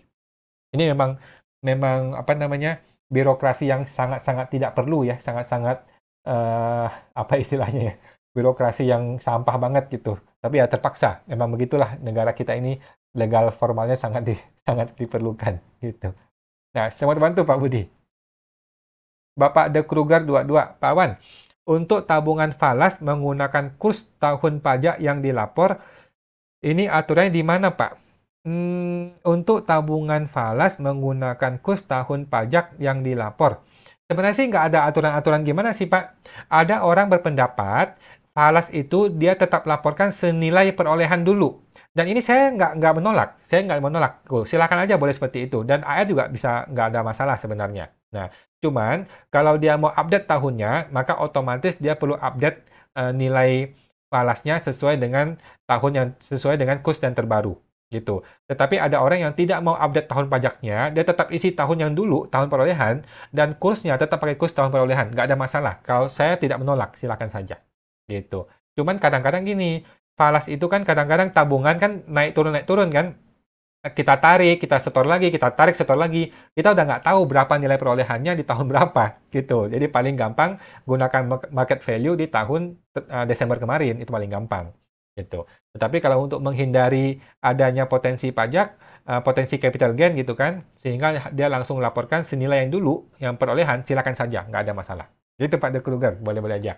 Selamat bantu Pak De Kruger. Bapak Mei 2107. Malam kok, malam Pak Mei. Mau tanya, kalau dapat bukti potong dengan MPWP 000, tetapi nama terisi nama kita, apa bisa dikaitkan PPh-nya? Saya rasa bisa, Pak. Saya rasa bisa. Bapak punya bukti potong resmi kan? Yang asli ya. Bapak punya bukti potong asli, walaupun tidak ada MPP, tapi ada nama kita, itu sudah boleh kita akui. Kalau saya sih gitu. Karena kan kita punya bukti potong asli, dan memang betul itu transaksi kita, gitu kan? Transaksinya Bapak, gitu kan? Jadi nggak usah khawatir, boleh dimasukkan. Itu Pak Mei. Saya mau bantu Pak Mei. Ibu atau Bapak Okta Feriandi. Untuk WP pribadi, usaha beras, Pak ya? Ini beras ya? Beras atau benas ya? Beras, apakah masih bisa pakai 0,5%? Kalau maksud Bapaknya beras, maka bisa Pak. Beras itu bisa menggunakan 0,5%. Silakan saja. Gitu Pak. Dengan syarat omset masih di bawah 4,8 M ya. Itu baru bisa. Gitu Pak Okta. Semoga terbantu Pak Okta. Lanjut. Bapak Ferry Hat 89. Malam kok. Malam Pak Ferry. Ada e-form baru UMKM. Bagi yang sudah lapor, apa perlu pembetulan atau gimana? Kalau saya sih enggak, Pak. Kalau saya sih enggak pembetulan karena enggak pengaruh apa-apa, toh nilainya sama juga, totalnya sama, gitu, Pak. Tetapi kalau Bapak punya waktu, Bapak mau pembetulan, silahkan dilakukan, enggak ada masalah. Boleh-boleh saja, Pak. Nah, cuman kalau saya agak malas pembetulan, toh tidak pengaruh apa-apa, tidak nambah bayar pajak, jadi enggak berguna. Gitu sih, Pak Ferry. Nah, saya mau bantu, Pak Ferry. Ibu Stella Wijaya. Malam Pak, malam Bu Stella. Mau tanya tentang PPh final UMKM. Saya sudah lapor SPT yang UMKM dan omset lebih dari 500 juta. Tetapi kenapa di akhir pelaporan tidak ada nominal yang harus dibayarkan ya? Memang nggak usah bayar Bu. Jadi bayar pajak UMKM itu bayarnya per bulan, bukan di SPT tahunan Bu. Jadi mohon maaf ya buat teman-teman, bayar 0,5% itu di bulanan, bukan di tahunan. Gitu ya. Di tahunan hanya melaporkan saja. Oh, omsetnya sekian Januari, Februari sekian, Maret sekian, pajaknya sekian. Cuma dilaporkan saja. Nah, pembayarannya itu setiap bulan sesuai dengan bulan tersebut. Gitu, Bu. Gitu, Bu. Nah, kalau selama ini Ibu belum bayar, maka solusinya adalah Ibu bayar sekarang. Gitu, nggak ada masalah. Ibu tinggal bayar sekarang yang bulan-bulanannya itu. Bulan Desember, November, Oktober, Ibu bayar berapa. Di ATM atau di DJP online. Gitu, Bu. Tetapi SPT tahunan Ibu adalah nihil statusnya ya. SPT tahunan statusnya nihil. Gitu Bu Stella, saya mau bantu Bu Stella. Oke. Bapak De Kruger 22. Kak Awan, di mana aturannya kalau tabungan falas pakai kurs tahun laporan SPT, misal untuk SPT 2022 harus pakai kurs 2022. Tidak ada aturannya Pak De Kruger, tidak ada aturannya. Orang bebas, orang boleh melaporkan sesuai dengan harga perolehan di tahun perolehan. Saya rasa boleh-boleh saja. Gitu. Cuman kalau mau diupdate tahunnya, maka otomatis perlu update juga kursnya. Tetapi saya rasa tidak ada aturan yang mengharuskan pakai 2022, tidak. Gitu. Mau tetap pakai harga perolehan, tahun perolehan, silakan aja. Gitu Pak De Kruger, semoga terbantu Pak De Kruger. Bapak Peter Chaison, kawan, ya Pak Peter. Untuk formulir, untuk daftar SPLN itu, apakah kita harus ambil dari kantor pajak atau kita bisa lakukan melalui e-form? Melalui kantor pajak, Pak. Terima kasih, kawan. Ya, tidak bisa e-form, Pak. Itu adalah formulir yang manual, harus dilaporkan ke kantor pajak di Indonesia dan juga di luar negeri. Jadi, ini mesti ke luar negeri dia, Pak. Dia mesti ke KPP di sana untuk mengajukan SPLN. Gitu, Pak. Nah, gitu, Pak. Saya mau bantu, Pak Peter Chaison. Manual ini, Pak, ya. Nggak bisa pakai e-form. Nggak bisa online juga. Ibu Debbie A23. Kok tanya pajak? Kalau sebelumnya pajak pakai PP23 0,5% dari omset, terus karena CV udah 4 tahun, maka udah nggak bisa pakai PP23. Nah, terus kan secara angsuran, tahun kelima angsuran pajaknya kan 0. Terus gimana Bu? Tadi terpotong Bu Debi. Wah, kepotong Bu, mohon maaf. Kepotong Bu, mohon maaf. Jadi, betul Bu ya, di tahun kelima, maka CV ini tidak usah bayar PPh 25, cukup 0 saja. Oke, di tahun ke-6 barulah dia mulai bayar PPh 25. Oke, untuk tahun kelima itu bagaimana? Dia cukup bayar melalui PPh 29 SPT tahunan nanti. Gitu Bu Debi. Nah, itu Bu, semua teman-teman Bu Debi. Lanjut, Ibu Stella Wijaya. Ibu Stella Wijaya. Dan pada saat buat e-billingnya kok nggak keluar ya? Bisa kok Bu, bisa kok. Jadi, Ibu itu tidak usah bayar di SPT tahunan. Ibu hanya bayar di bulanannya saja. Di e-billing, Ibu pilihlah yang bulanan Bu, yang 411128 420. Gitu Bu. Bukan yang SPT tahunan ya, bukan. Pilih yang bulanan. Gitu Bu Stella. Teman-teman tuh Bu Stella. Lanjut. Bapak Sukarto Ang. Setelah lewat 7 tahun pakai NPPN, mesti daftar NPPN-nya dulu nggak? Mesti Pak, wajib ya. Atau langsung pakai PT Perorangan bisa? Oh boleh, kalau mau ganti ke PT Perseorangan silakan saja. Gitu Pak. Nah, silakan menggunakan PT Perseorangan kalau mau. Nah, teman-teman tuh Pak Sukarto Ang. Bapak Oleh-Oleh Ambon. Wah, untuk penerima warisan, misalnya saham, nilai perolehan yang dicantumkan di SPT penerima waris, nilai perolehan sesuai SPT yang memberikan warisan, atau harga pasar saham. Kalau harga pasar, harga per kapan? Kalau saya Pak, selalu harga saham itu adalah harga pasar. Kalau saya adalah harga pasar per tanggal 31 Desember 2022 kemarin. Itu Pak. Kalau saya saham selalu saya lapor sebagai harga market value per 31 Desember kemarin. Jadi itu Pak Oleh-Oleh Ambon. Semoga teman-teman Pak Oleh-Oleh Ambon. Ibu Meyawi. Malam kawan, malam Bu Meyawi.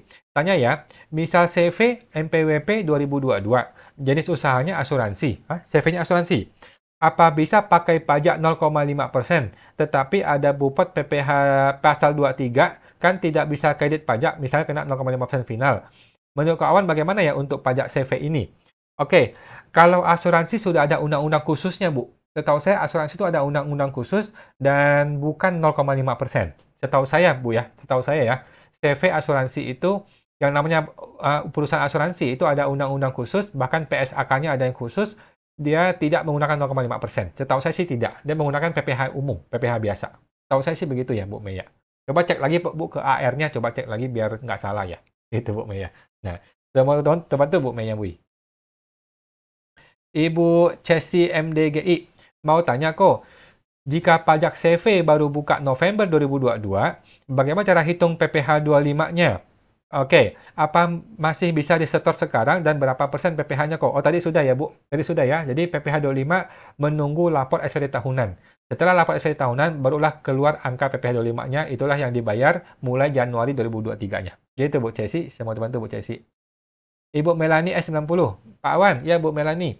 Mau tanya lagi, WPOP kalau dari norma, apa bisa mengajukan UMKM karena bidang usaha adalah penjualan retail material? Coba ulang ya, WPOP kalau dari norma, apa bisa mengajukan UMKM karena bidang usaha adalah penjualan retail material? Jadi gini Bu, Ibu sudah pernah memilih menggunakan norma ya, ceritanya gitu ya. Nah, buat teman-teman orang pribadi yang sudah memilih menggunakan norma, sudah tidak bisa kembali ke UMKM. Jadi mohon maaf ya Ibu dan teman-teman semua ya.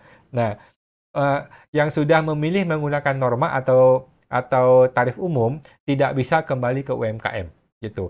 Satu-satunya cara adalah Ibu bikin PT baru, bikin PT perorangan untuk bisa menggunakan UMKM. Gitu Bu Melani. Semoga teman-teman Bu Melani.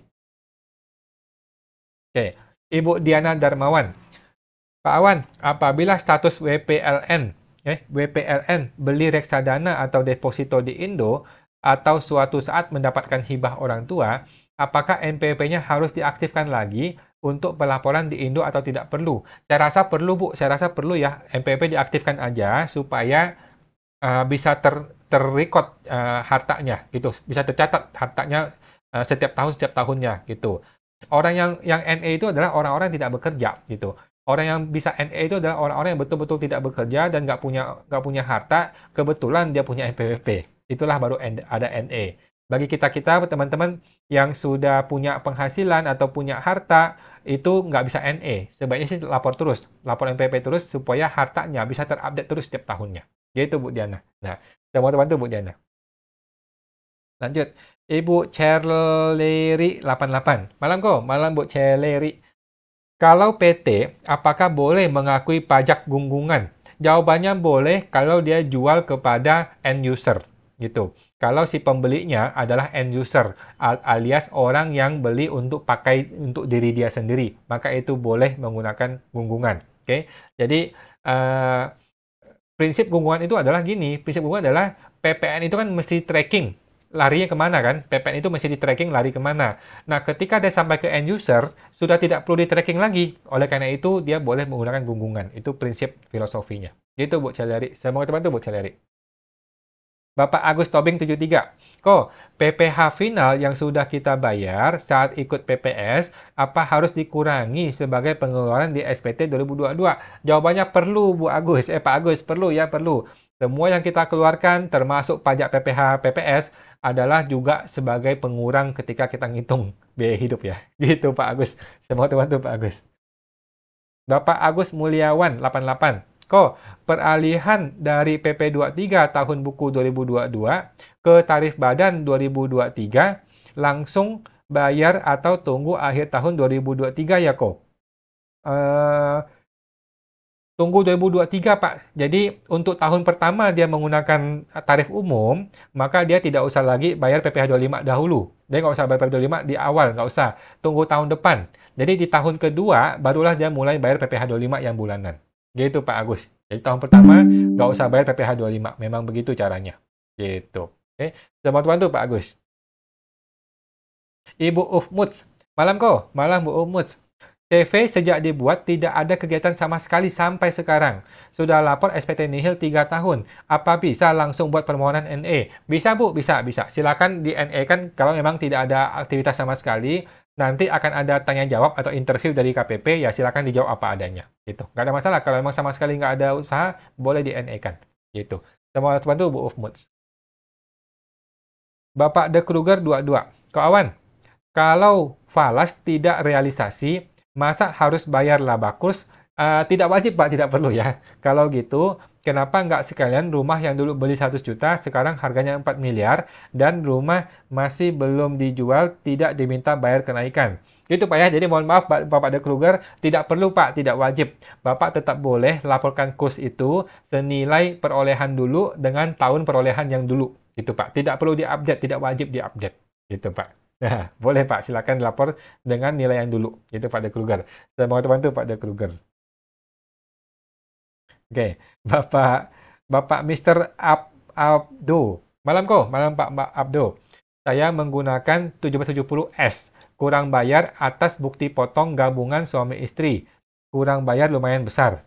Oh, untuk meringankan, saya di tahun depan apakah boleh mulai menabung lewat PPh 25?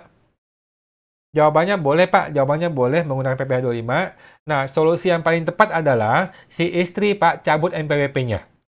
Oke, solusi yang paling tepat adalah si istri cabut NPWP, kemudian si istri itu menggunakan NPWP suami di kantornya. Itu, Pak, solusi yang paling tepat ya. Pertama, cabut NPWP istri. Yang kedua, istri di kantor menggunakan NPWP suami. Kemudian, tahun depan, penghasilan istri dilapor sebagai PPh final di SPT suami. Gitu, Pak Abdu. Nah, saya mau bantu Pak Abdul. Lanjut. Bapak Indra Janti Sadeli. Pak Wan, saya dengar NPPN tidak boleh dipakai UMKM. Kemudian Pak Wan menjelaskan setelah pajak final UMKM setelah lewat 7 tahun, boleh pakai NPPN. Mohon penjelasannya, apa saya salah tangkap dengar? Boleh Pak, jadi NPPN itu justru untuk UMKM.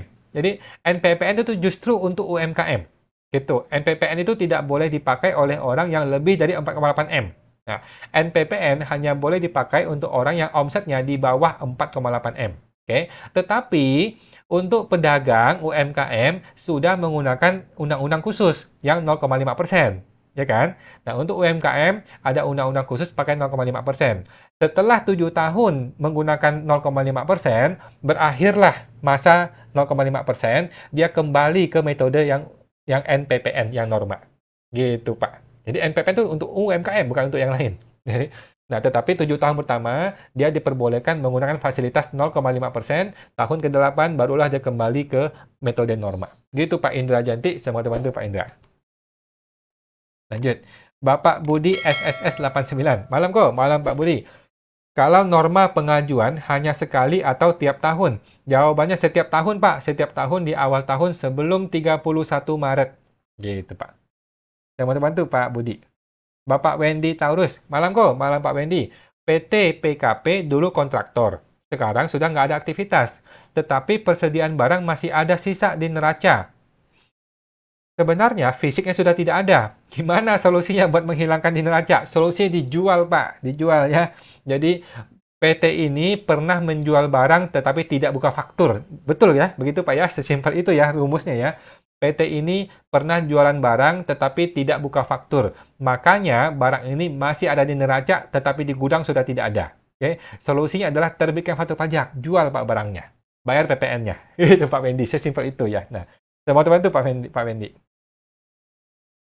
Bapak Henry Awan 23.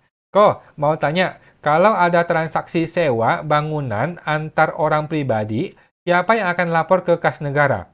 Nah, antar orang pribadi, Pak, maka yang pemilik pemilik bangunan yang akan bayar sendiri dan lapor sendiri. Gitu, Pak Hendri. Ya, orang pribadi sewa dari orang pribadi, maka si pemilik bangunan yang akan bayar dan lapor sendiri pajak sewanya. Yaitu Pak Hendri. Semoga bantu Pak Hendri. Pak Hendri lagi. Mau tanya lagi kok, kalau ada PT yang kena PPh final dan tidak final, bagaimana pelaporan pajaknya dan penyajian di laba rugi bagaimana? Oke, dia mesti memisahkan Pak, yang mana penjualan atas yang kena final, yang mana penjualan atas yang non final. Oke, beban-bebannya juga dia mesti memisahkan, yang mana beban untuk penghasilan final, mana beban untuk yang non final. Oke, untuk beban yang non-final, dia bisa kurangkan sebagai laba rugi untuk yang penghasilan non-final. Nanti dia tinggal hitung PPh badannya. Untuk beban yang final akan dikoreksi fiskal dong, untuk yang finalnya. Gitu Pak ya. Jadi sesimpel itu sih, gampang aja. Penghasilannya dia mesti pisahkan mana penghasilan final, penghasilan non-final. Bebannya juga dia pisahkan mana beban final, mana beban non-final. Gitu Pak. Yang final dia bayar final selesai, yang non-final dia bayar PPh badan. Gitu Pak. Nah, semoga terbantu Pak Hendri. Bapak Henry, kok apakah PPN final wajib dilapor? PPN nihil. Jawabannya wajib Pak ya. Dan PPh final juga wajib lapor. PPh tidak wajib. Nah, untuk PPN, mau dia nihil ataupun tidak nihil, wajib dilapor. Oke. Untuk PPh, jika dia nihil, tidak usah lapor. Itu Pak. Nah, semoga terbantu Pak Henry. Lanjut, masih ada Pak Henry. Yang menjadi kriteria WAPU apa ya kok? Yang menjadi kriteria WAPU adalah kalau dia punya surat WAPU. Sesimpel itu Pak. Jadi semua BUMN ya, semua BUMN adalah WAPU. Kemudian ada beberapa mungkin konsorsium-konsorsium yang ditunjuk menjadi WAPU. Yang penting dia punya surat WAPU. Dia punya suratnya, maka dia baru disebut sebagai WAPU. Itu Pak Hendri. Semoga terbantu Pak Hendri. Bapak Luki Disket. Malam kok, malam Pak Luki. Mau tanya, orang pribadi ber-NPWP 2020 dan berpenghasilan dari MLM, tetapi belum mengajukan NPPN untuk tahun 2022. Nah, adakah solusi untuk pelaporan SPT 2022? Terima kasih kok. Kalau saya Pak ya, saya tetap menggunakan norma 50%. Itu. Kalau saya ya, saya tetap paksakan norma 50%.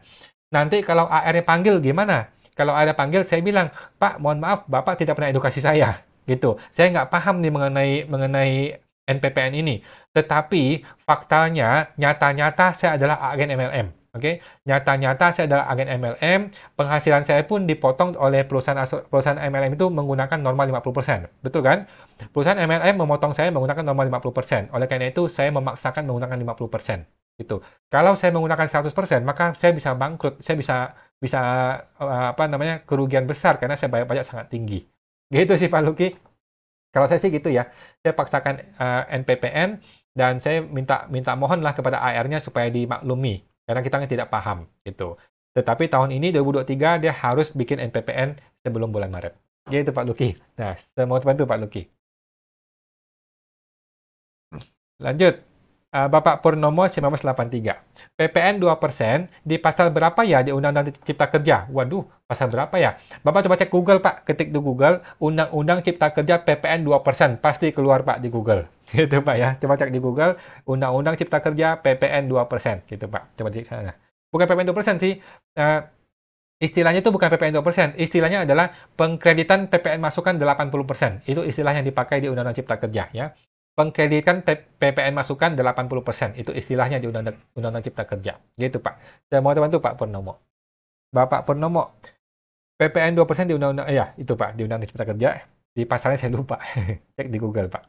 Oke, lanjut. Bapak Purnawaniswan. Malam kawan, malam Pak Purnawan. Mau tanya lagi kok. Kalau UMKM orang pribadi yang sudah menggunakan 0,5% selama 7 tahun, bagaimana pembayaran pajaknya kok? Untuk tahun ke-8, Pak, ya. Untuk tahun ke-8, dia akan menggunakan norma NPPN. Gitu. Menggunakan norma NPPN mulai tahun ke-8 dan nanti tinggal dihitung aja, Pak, normanya berapa, kemudian bayar pajaknya sesuai tarif progresif. Gitu, Pak. Orang pribadi begitu, ya. Tetapi masih lama, Pak, ya. Nah, tahun 2025 itu masih lama, masih 2 tahun lagi, sudah ganti presiden, sudah ganti menteri, sudah ganti DJP dan sebagainya, masih jauh. Kita masih nggak tahu, siapa tahu ada peraturan baru dan sebagainya. Nggak usah khawatir, masih lama, Pak. Nah, saya mau bantu Pak Purnawan. Bapak Indra Jati Sadeli 50. Pak, pertanyaan lanjut terkait asuransi link yang dimasukkan SPT 2022. Mengenai apa, Pak? Mohon maaf, kepotong, mungkin belum terketik. Ibu Liana TJ, kalau PPN yang 2% itu, kalau ditemukan omset lebih dari 4,8 M tapi belum PKP, akan kena denda juga dong ya?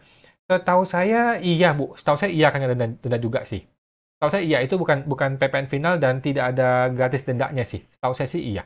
Gitu, Bu Liana. Nah, saya mau teman-teman Bu Liana.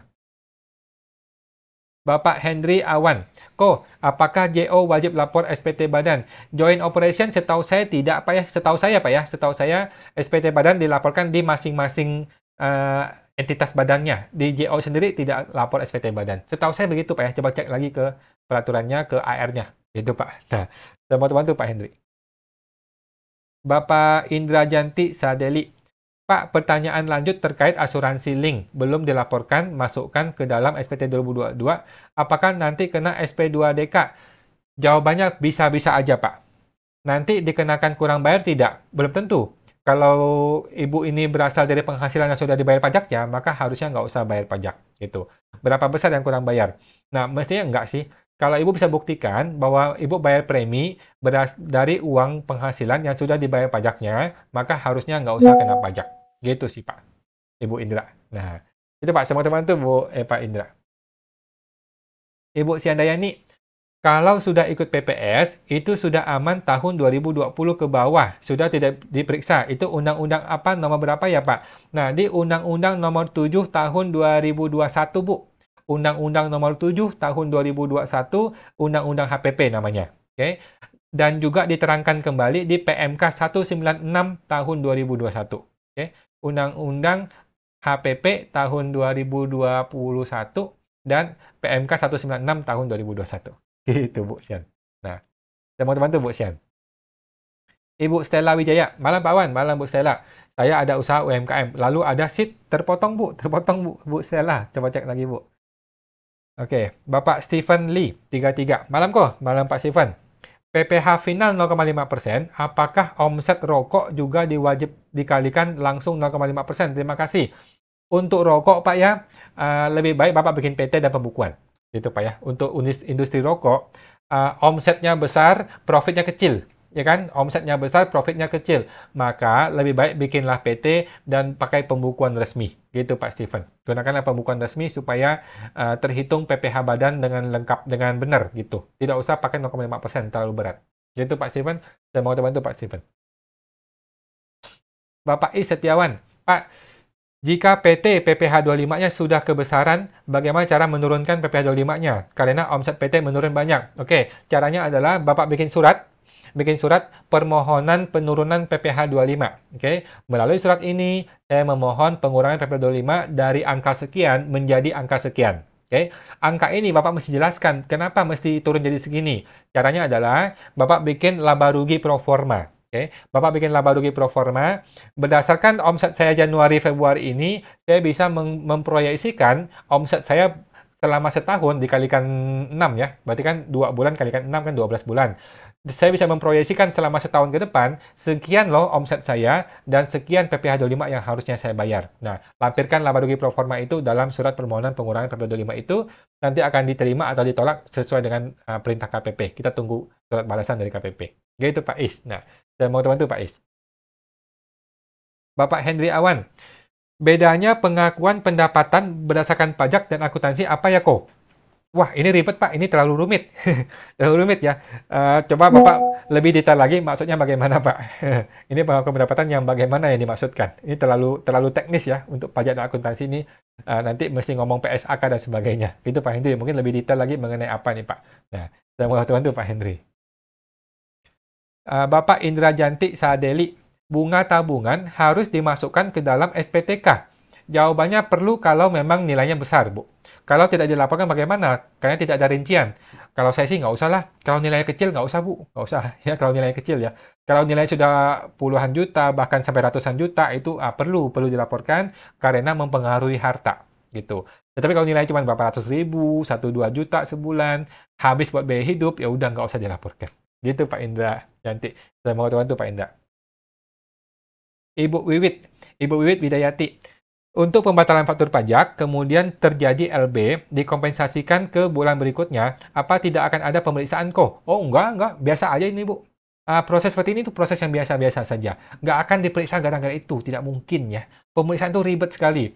Pemeriksaan pajak itu sangat-sangat rumit, jadi orang tidak akan diperiksa gara-gara begini-ginian gitu ya. Nah, pemeriksa pajak itu gaji sangat besar ya. Pemeriksa pajak itu gaji sangat tinggi, jadi nggak sembarangan memeriksa orang gitu. Kalau dia mau periksa orang, haruslah betul-betul ada potensi pajak yang bisa didapatkan. Gitu sih Bu Wiwit. Nah, saya mau bantu Bu Wiwit.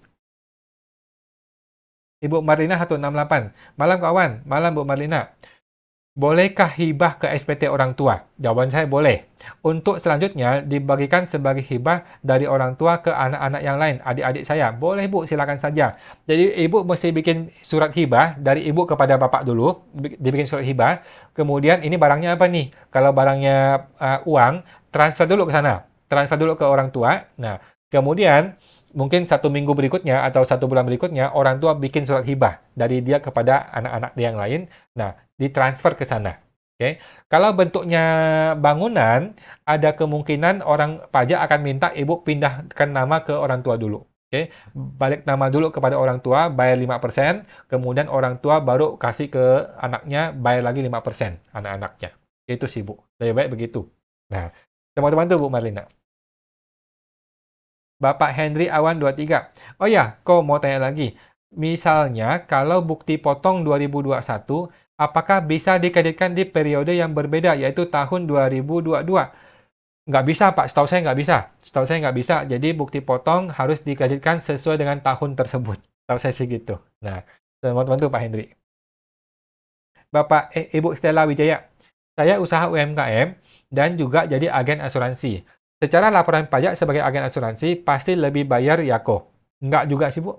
Jadi, menurut pandangan Ko Awan gimana? Nggak ada masalah sih, Bu. Jadi, Ibu ada 2 sumber penghasilan ya. Ibu punya 2 sumber penghasilan. Yang pertama dari UMKM, bayar 0,5%.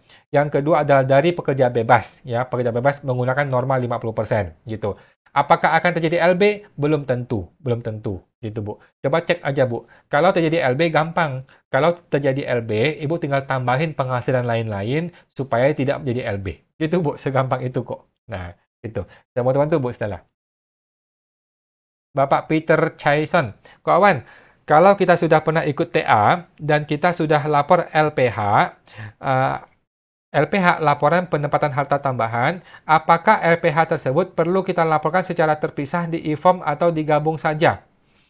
Digabung aja Pak, digabung ke e-form terbaru gitu ya. Harta TA dan harta PPS dilaporkan di e-form 2022, dilaporkan semuanya digabung aja di situ, dicampur aduk di situ Pak. Ya, harta PPS dicampur aduk di harta 2022 Bapak. Gitu Pak. Gitu. Saya mau bantu Pak Peter. Bapak Peter, dengan harta lainnya di SPT e-form. Digabung semua Pak, dicampur aduk. Tidak perlu kita pisahkan mana harta PPS, mana harta non-PPS. Tidak usah dipisahkan. Tidak perlu juga dijelaskan, oh harta ini berasal dari PPS, harta ini berasal dari bukan PPS. Tidak perlu ada penjelasan seperti itu. Tidak usah. Kita lupakan PPS. Kita laporkan SPT sesuai dengan kondisi 31 Desember 2022. Gitu Pak Peter, semoga terbantu Pak Peter. Ya. Ibu Indra Jati, batas pemeriksaan oleh kantor pajak berapa tahun ya Pak? 5 tahun ya untuk perdata dan 10 tahun untuk pidana. Ya, untuk perdata 5 tahun, untuk pidana 10 tahun. Itu Bu Indra, semoga terbantu Bu. Ibu Devi Febriani Hartoyo. Malam ko, malam Bu Devi. Kalau bunga kredit boleh nggak dimasukkan sebagai pengurang laba sebagai biaya? Kalau ini PT CV Pembukuan, boleh Bu. Kalau ini PT CV Pembukuan, ini boleh sepanjang kredit itu berhubungan dengan kegiatan usahanya Ibu. Gitu Bu. Nah, boleh silakan dilakukan. Semoga terbantu Bu Devi. Ibu Litoy. Litoy ya. Malam kawan, malam Bu Litoy. Untuk asuransi, kalau terjadi klaim dan keluar UP-nya, apakah ini objek pajak? Jawabannya bukan ya. Nanti penerima dana UP-nya. Tidak ya. Yang namanya klaim asuransi karena resiko, kecelakaan, sakit, ataupun meninggal, itu adalah bukan objek pajak. Gitu. Nggak usah khawatir si penerima ahli warisnya itu bukan objek pajak. Gitu Bu. Nah, semoga terbantu Bu Litoy. Ibu Melia. Kalau perusahaan sewa kendaraan ke pribadi, harus bayar PPh ya? Potong PPh Bu, yang betul ya. PPh 23? Iya, potong PPh 23. Berapa persen kok? 2%. Itu Pak ya, Bu Melia. Jadi ketika PT sewa kendaraan, maka dia mesti bayar, dia potong PPh 23 2%. Biasanya gitu ya, bikin bukti potongnya. Gitu Bu Melia, semoga terbantu Bu. Bapak Henry Awan 23. Maaf, mau tanya lagi kok. Bedanya dipotong atau dipungut apa ya kok? Kalau dipotong itu, saya bayarnya harusnya 1 juta, saya potong 2%, saya transfer 980.000. Itu dipotong ya. Saya mesti bayarnya 10, saya potong 2, saya bayar 8. Itu dipotong. Ya. Kalau dipungut, dipungut itu kayak wapu ya. Kayak wapu, saya terimanya 10, tetapi saya tambahin 11% PPN, itu dipungut ya. PPN itu dipungut, PPh itu dipotong. Gitu Pak. Lebih simpelnya ya. PPh dipotong, PPN dipungut. Gitu Pak. Teman-teman tuh Pak Henry. Bapak Litoy, kalau ditanya orang pajak, gimana jelasinnya ya? Tadi mengenai apa Pak Litoy? Tadi mengenai klaim asuransi ya. Klaim asuransi di Undang-Undang Pasal 4 Ayat 3 Pak. Jadi Pak Litoy, klaim asuransi di Undang-Undang Pasal 4 Ayat 3 yang namanya bukan objek pajak, salah satunya adalah klaim asuransi. Gitu, Pak. Jadi kok usah khawatir, klaim asuransi pasti aman. Ibu Suliani Kukus, kok trading saham perlu dilaporkan pajak finalnya? Jawabannya perlu, Bu. Atau posisi akhir saja per 31 Desember sebagai aset saham walaupun ada keuntungan. Jawabannya perlu ya. Ibu perlu laporkan nilai sell, nilai penjualan saham selama setahun perlu dilaporkan di lampiran 3 bagian PPh final. Ya. Nilai sell-nya adalah nilai DPP, kemudian pajaknya 0,1% kalau nggak salah ya. Gitu Bu Sulia, semua teman-teman Bu Sulia. Bapak Purnawa Wiswan. Malam kawan, malam Pak Purnawan. Kalau saldo pertanggal 31 Desember di bawah 500.000 di rekening, apakah bisa dimasukkan ke SPT? Jawabannya bisa Pak, bisa. Mau berapapun saldonya tetap bisa dilapor di SPT. Gitu Pak Purnawan. Semoga terbantu Pak Purnawan. Lanjut, Bapak Vincent. Malam kok, malam Pak Vincent. Bagaimana? Ibu Indra Janti. Wasiat ke siapa saja tidak kena pajak ya Pak? Jawabannya iya. Bukannya warisan garis lurus yang tidak kena pajak. Bukan ya, itu berlaku untuk hibah. Makasih Pak. Jadi yang namanya garis lurus 1 derajat itu hanya untuk hibah. Artinya orangnya masih hidup. Gitu. Tetapi kalau warisan orang yang meninggal itu kepada siapapun sudah bebas pajak. Tidak ada urusan dengan garis lurus. Gitu Bu Indra. Semoga terbantu Bu Indra. Bapak Acuang 29. Malam kawan. Sehat selalu. Malam Pak Acuang. Sehat selalu. Kemarin yang meet up di Starbucks Citraland kemarin. Ya, Pak. Ya, Ko Teddy. Ingat. Ya. Oke. Thank you, Pak Ko Teddy. Bapak Windir. PPN sekarang due date bayarnya di akhir bulannya kok. Memang begitu, Pak, dari dulu ya. PPN dibayar di akhir bulan berikutnya. Memang begitu dari dulu. Itu Bu Windy, semua teman-teman Bu Windy. Ibu Fitri Faria. Malam Pak Wan, malam Bu Fitri. Untuk SPT seorang notaris, apa masih 50% dari penghasilan dan apa perlu NPPN? Jawabannya iya, masih 50% dan perlu NPPN iya. Gitu, Bu. Seorang notaris perlu mengajukan NPPN dan dia bayarnya pakai normal 50%. Setahu saya begitu masih. Itu Bu Fitri, semoga terbantu Bu Fitri. Bapak Rifko Sinaga. Malam malam Pak Rifko Sinaga. Rekomendasi buku belajar pajak PPH Badan. Waduh, buku belajar pajak PPH Badan. Apa aja bisa sih Pak? Ada apa aja bisa. PPH Badan tuh gitu-gitu doang sebenarnya. Bapak coba cek ke Google juga banyak, yang gratisan juga banyak, di YouTube juga banyak. Mungkin buku di DTC ya lebih cocok ya. Buku di DTC kan ada tuh banyak. Cuman dia nggak jual di Gramedia kayaknya. Gampang Pak, Bapak tinggal ke Gramedia cari buku pajak apa aja boleh sama aja sih Pak. Gitu-gitu doang sih pajak kalau tarif-tarifnya mah. Gitu Pak Rif, sama bantu Pak Rif Sinaga. Bapak Salman Talib. Kawan, selamat malam. Malam Pak Salman. Setelah 2024, hitung pajaknya bagaimana ya untuk UMKM? Setelah 2024, menggunakan norma Pak. Menggunakan norma yang persentase. Berapa persen kalikan omset, itulah penghasilan. Menggunakan tarif progresif orang pribadi. Yang 5, 15, 25, 30, 35. Gitu Pak Salman. Gitu. Mulai Januari 2025. Gitu Pak. Nah, semoga terbantu Pak Salman. Ibu Suliani Kukus. Kau tanya, rumah disewakan oleh orang pribadi dan penyewanya orang pribadi. Yang potong pajak siapa? PPh 21 ya, 10%. Oke. Jawabannya tidak usah dipotong, Bu. Langsung si pemilik rumah itu yang bayar. Oke. Yang pemilik rumah dia yang bayar sendiri, dia yang lapor sendiri. Oke. Bukan PPh 21 ya, tetapi PPh final 4 ayat 2. Oke. PPh 4 ayat 2 final bayarnya 10% iya, dari 10%. Gitu Bu Suliani, semoga terbantu Bu Sulia. Bapak Yus Won, thank you kok pencerahannya. Terima kasih Pak Yus, sama-sama. Bapak Johannes Chen. Pak Wan, ya Pak Johannes. Prefer dari CV tidak kena pajak? Ya. Lalu prefer ini masuk ke perhitungan pajak penghasilan progresif pribadi? Jawabannya tidak Pak. Jadi tidak ya, kan dia sudah tidak kena pajak. Jadi prefer dari CV masuk ke pribadi, sudah tidak usah kena pajak, silahkan mau dibeli mobil, mau dibeli motor, mau dipakai biaya hidup, silahkan dipakai, tidak usah kena pajak lagi. Oke, nanti dilaporkan di lampiran 3 PPh yang bagian yang bukan objek pajak, lapor di situ. Itu Pak Yohanes, semoga terbantu Pak Yohanes. Lanjut, Bapak Purwaningsih Tan. Kalau asuransi jiwa 2010 ada nilai tunai, tapi belum masuk SPT, apakah kena denda? Kalau Ibu sudah ikut PPS, Bapak sudah ikut PPS, maka ini adalah objek PPS yang belum dilaporkan, kena denda. Oke, 30%. Kalau sudah ikut PPS ya. Kalau belum ikut PPS, maka boleh pembetulan SPT, silakan dilapor pembetulan SPT. Gitu sih Pak Purwaning sih. Nah, kalau saya sih nggak usah lah, langsung lapor ke SPT 2022 aja. Gitu kan nilainya nggak besar juga, nggak terlalu besar kalau asuransi. Oh, by the way, asuransi jiwa ya, mohon maaf. Ada asuransi jiwa tapi ada nilai tunai. Oh, berarti ya udah. Nilai tunainya masuk sebagai objek pajak, lapor di SPT terbaru, atau kalau sudah PPS, maka mau lapor ke PPS juga boleh, pembetulan PPS. Gitu. Kalau saya sih langsung ke SPT 2022 aja. Gitu, Bu. Bantu-bantu Pak Purwaningsih. Oke. Bapak PT Joni.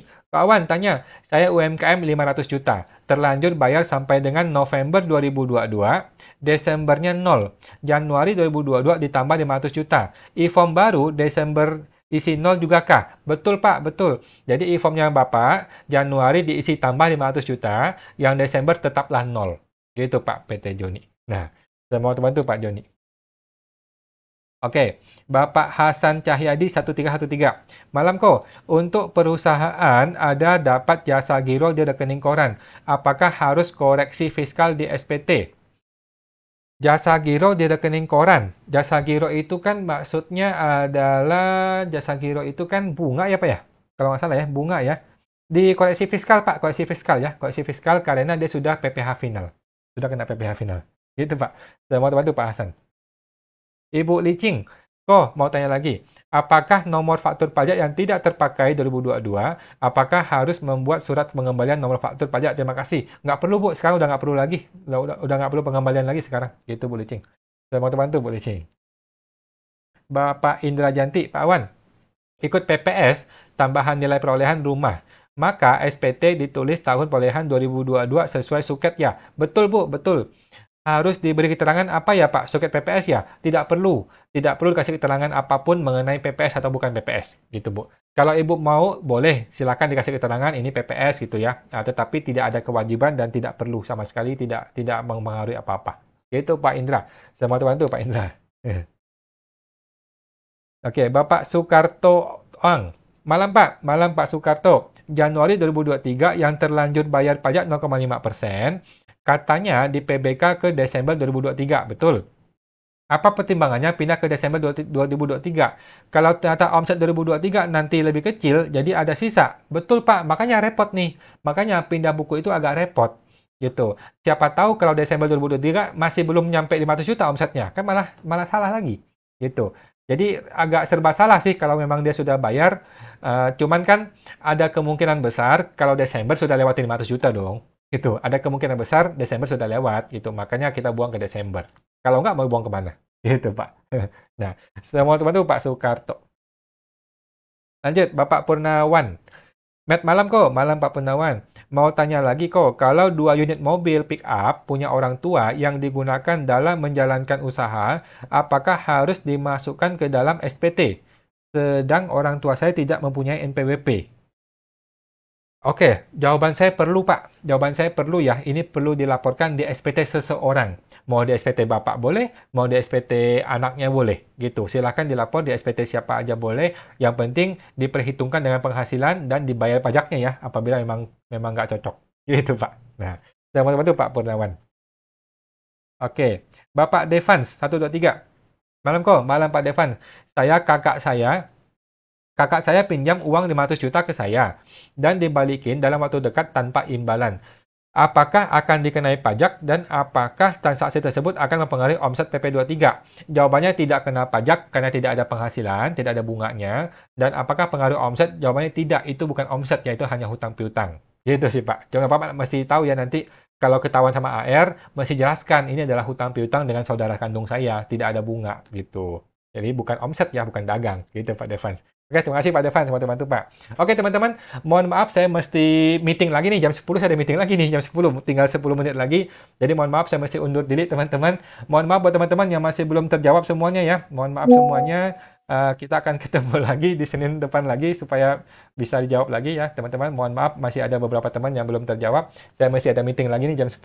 Oke, itu teman-teman ya. Kita masih ada program STP atau siapatakutpajak.com. Teman-teman tinggal masuk ke website www.siapatakutpajak.com. Di sana untuk bergabung. Ada grup Telegramnya, ketemu saya nanti. Kita bisa diskusi setiap hari. Dan ada Google Meet meeting live coaching setiap Jumat malam. Sampai tengah malam kita bisa ngobrol di sana secara langsung. Gitu teman-teman. Oke, segera bergabung di www.siapatakutpajak.com sampai akhir Maret kita masih ada. Itu teman-teman ya. Mohon maaf teman-teman yang belum bisa terjawab semuanya. Kita akan jumpa lagi secara gratis hari Senin jam 8 malam minggu depan. Oke, sampai jumpa teman-teman. Terima kasih. Mari.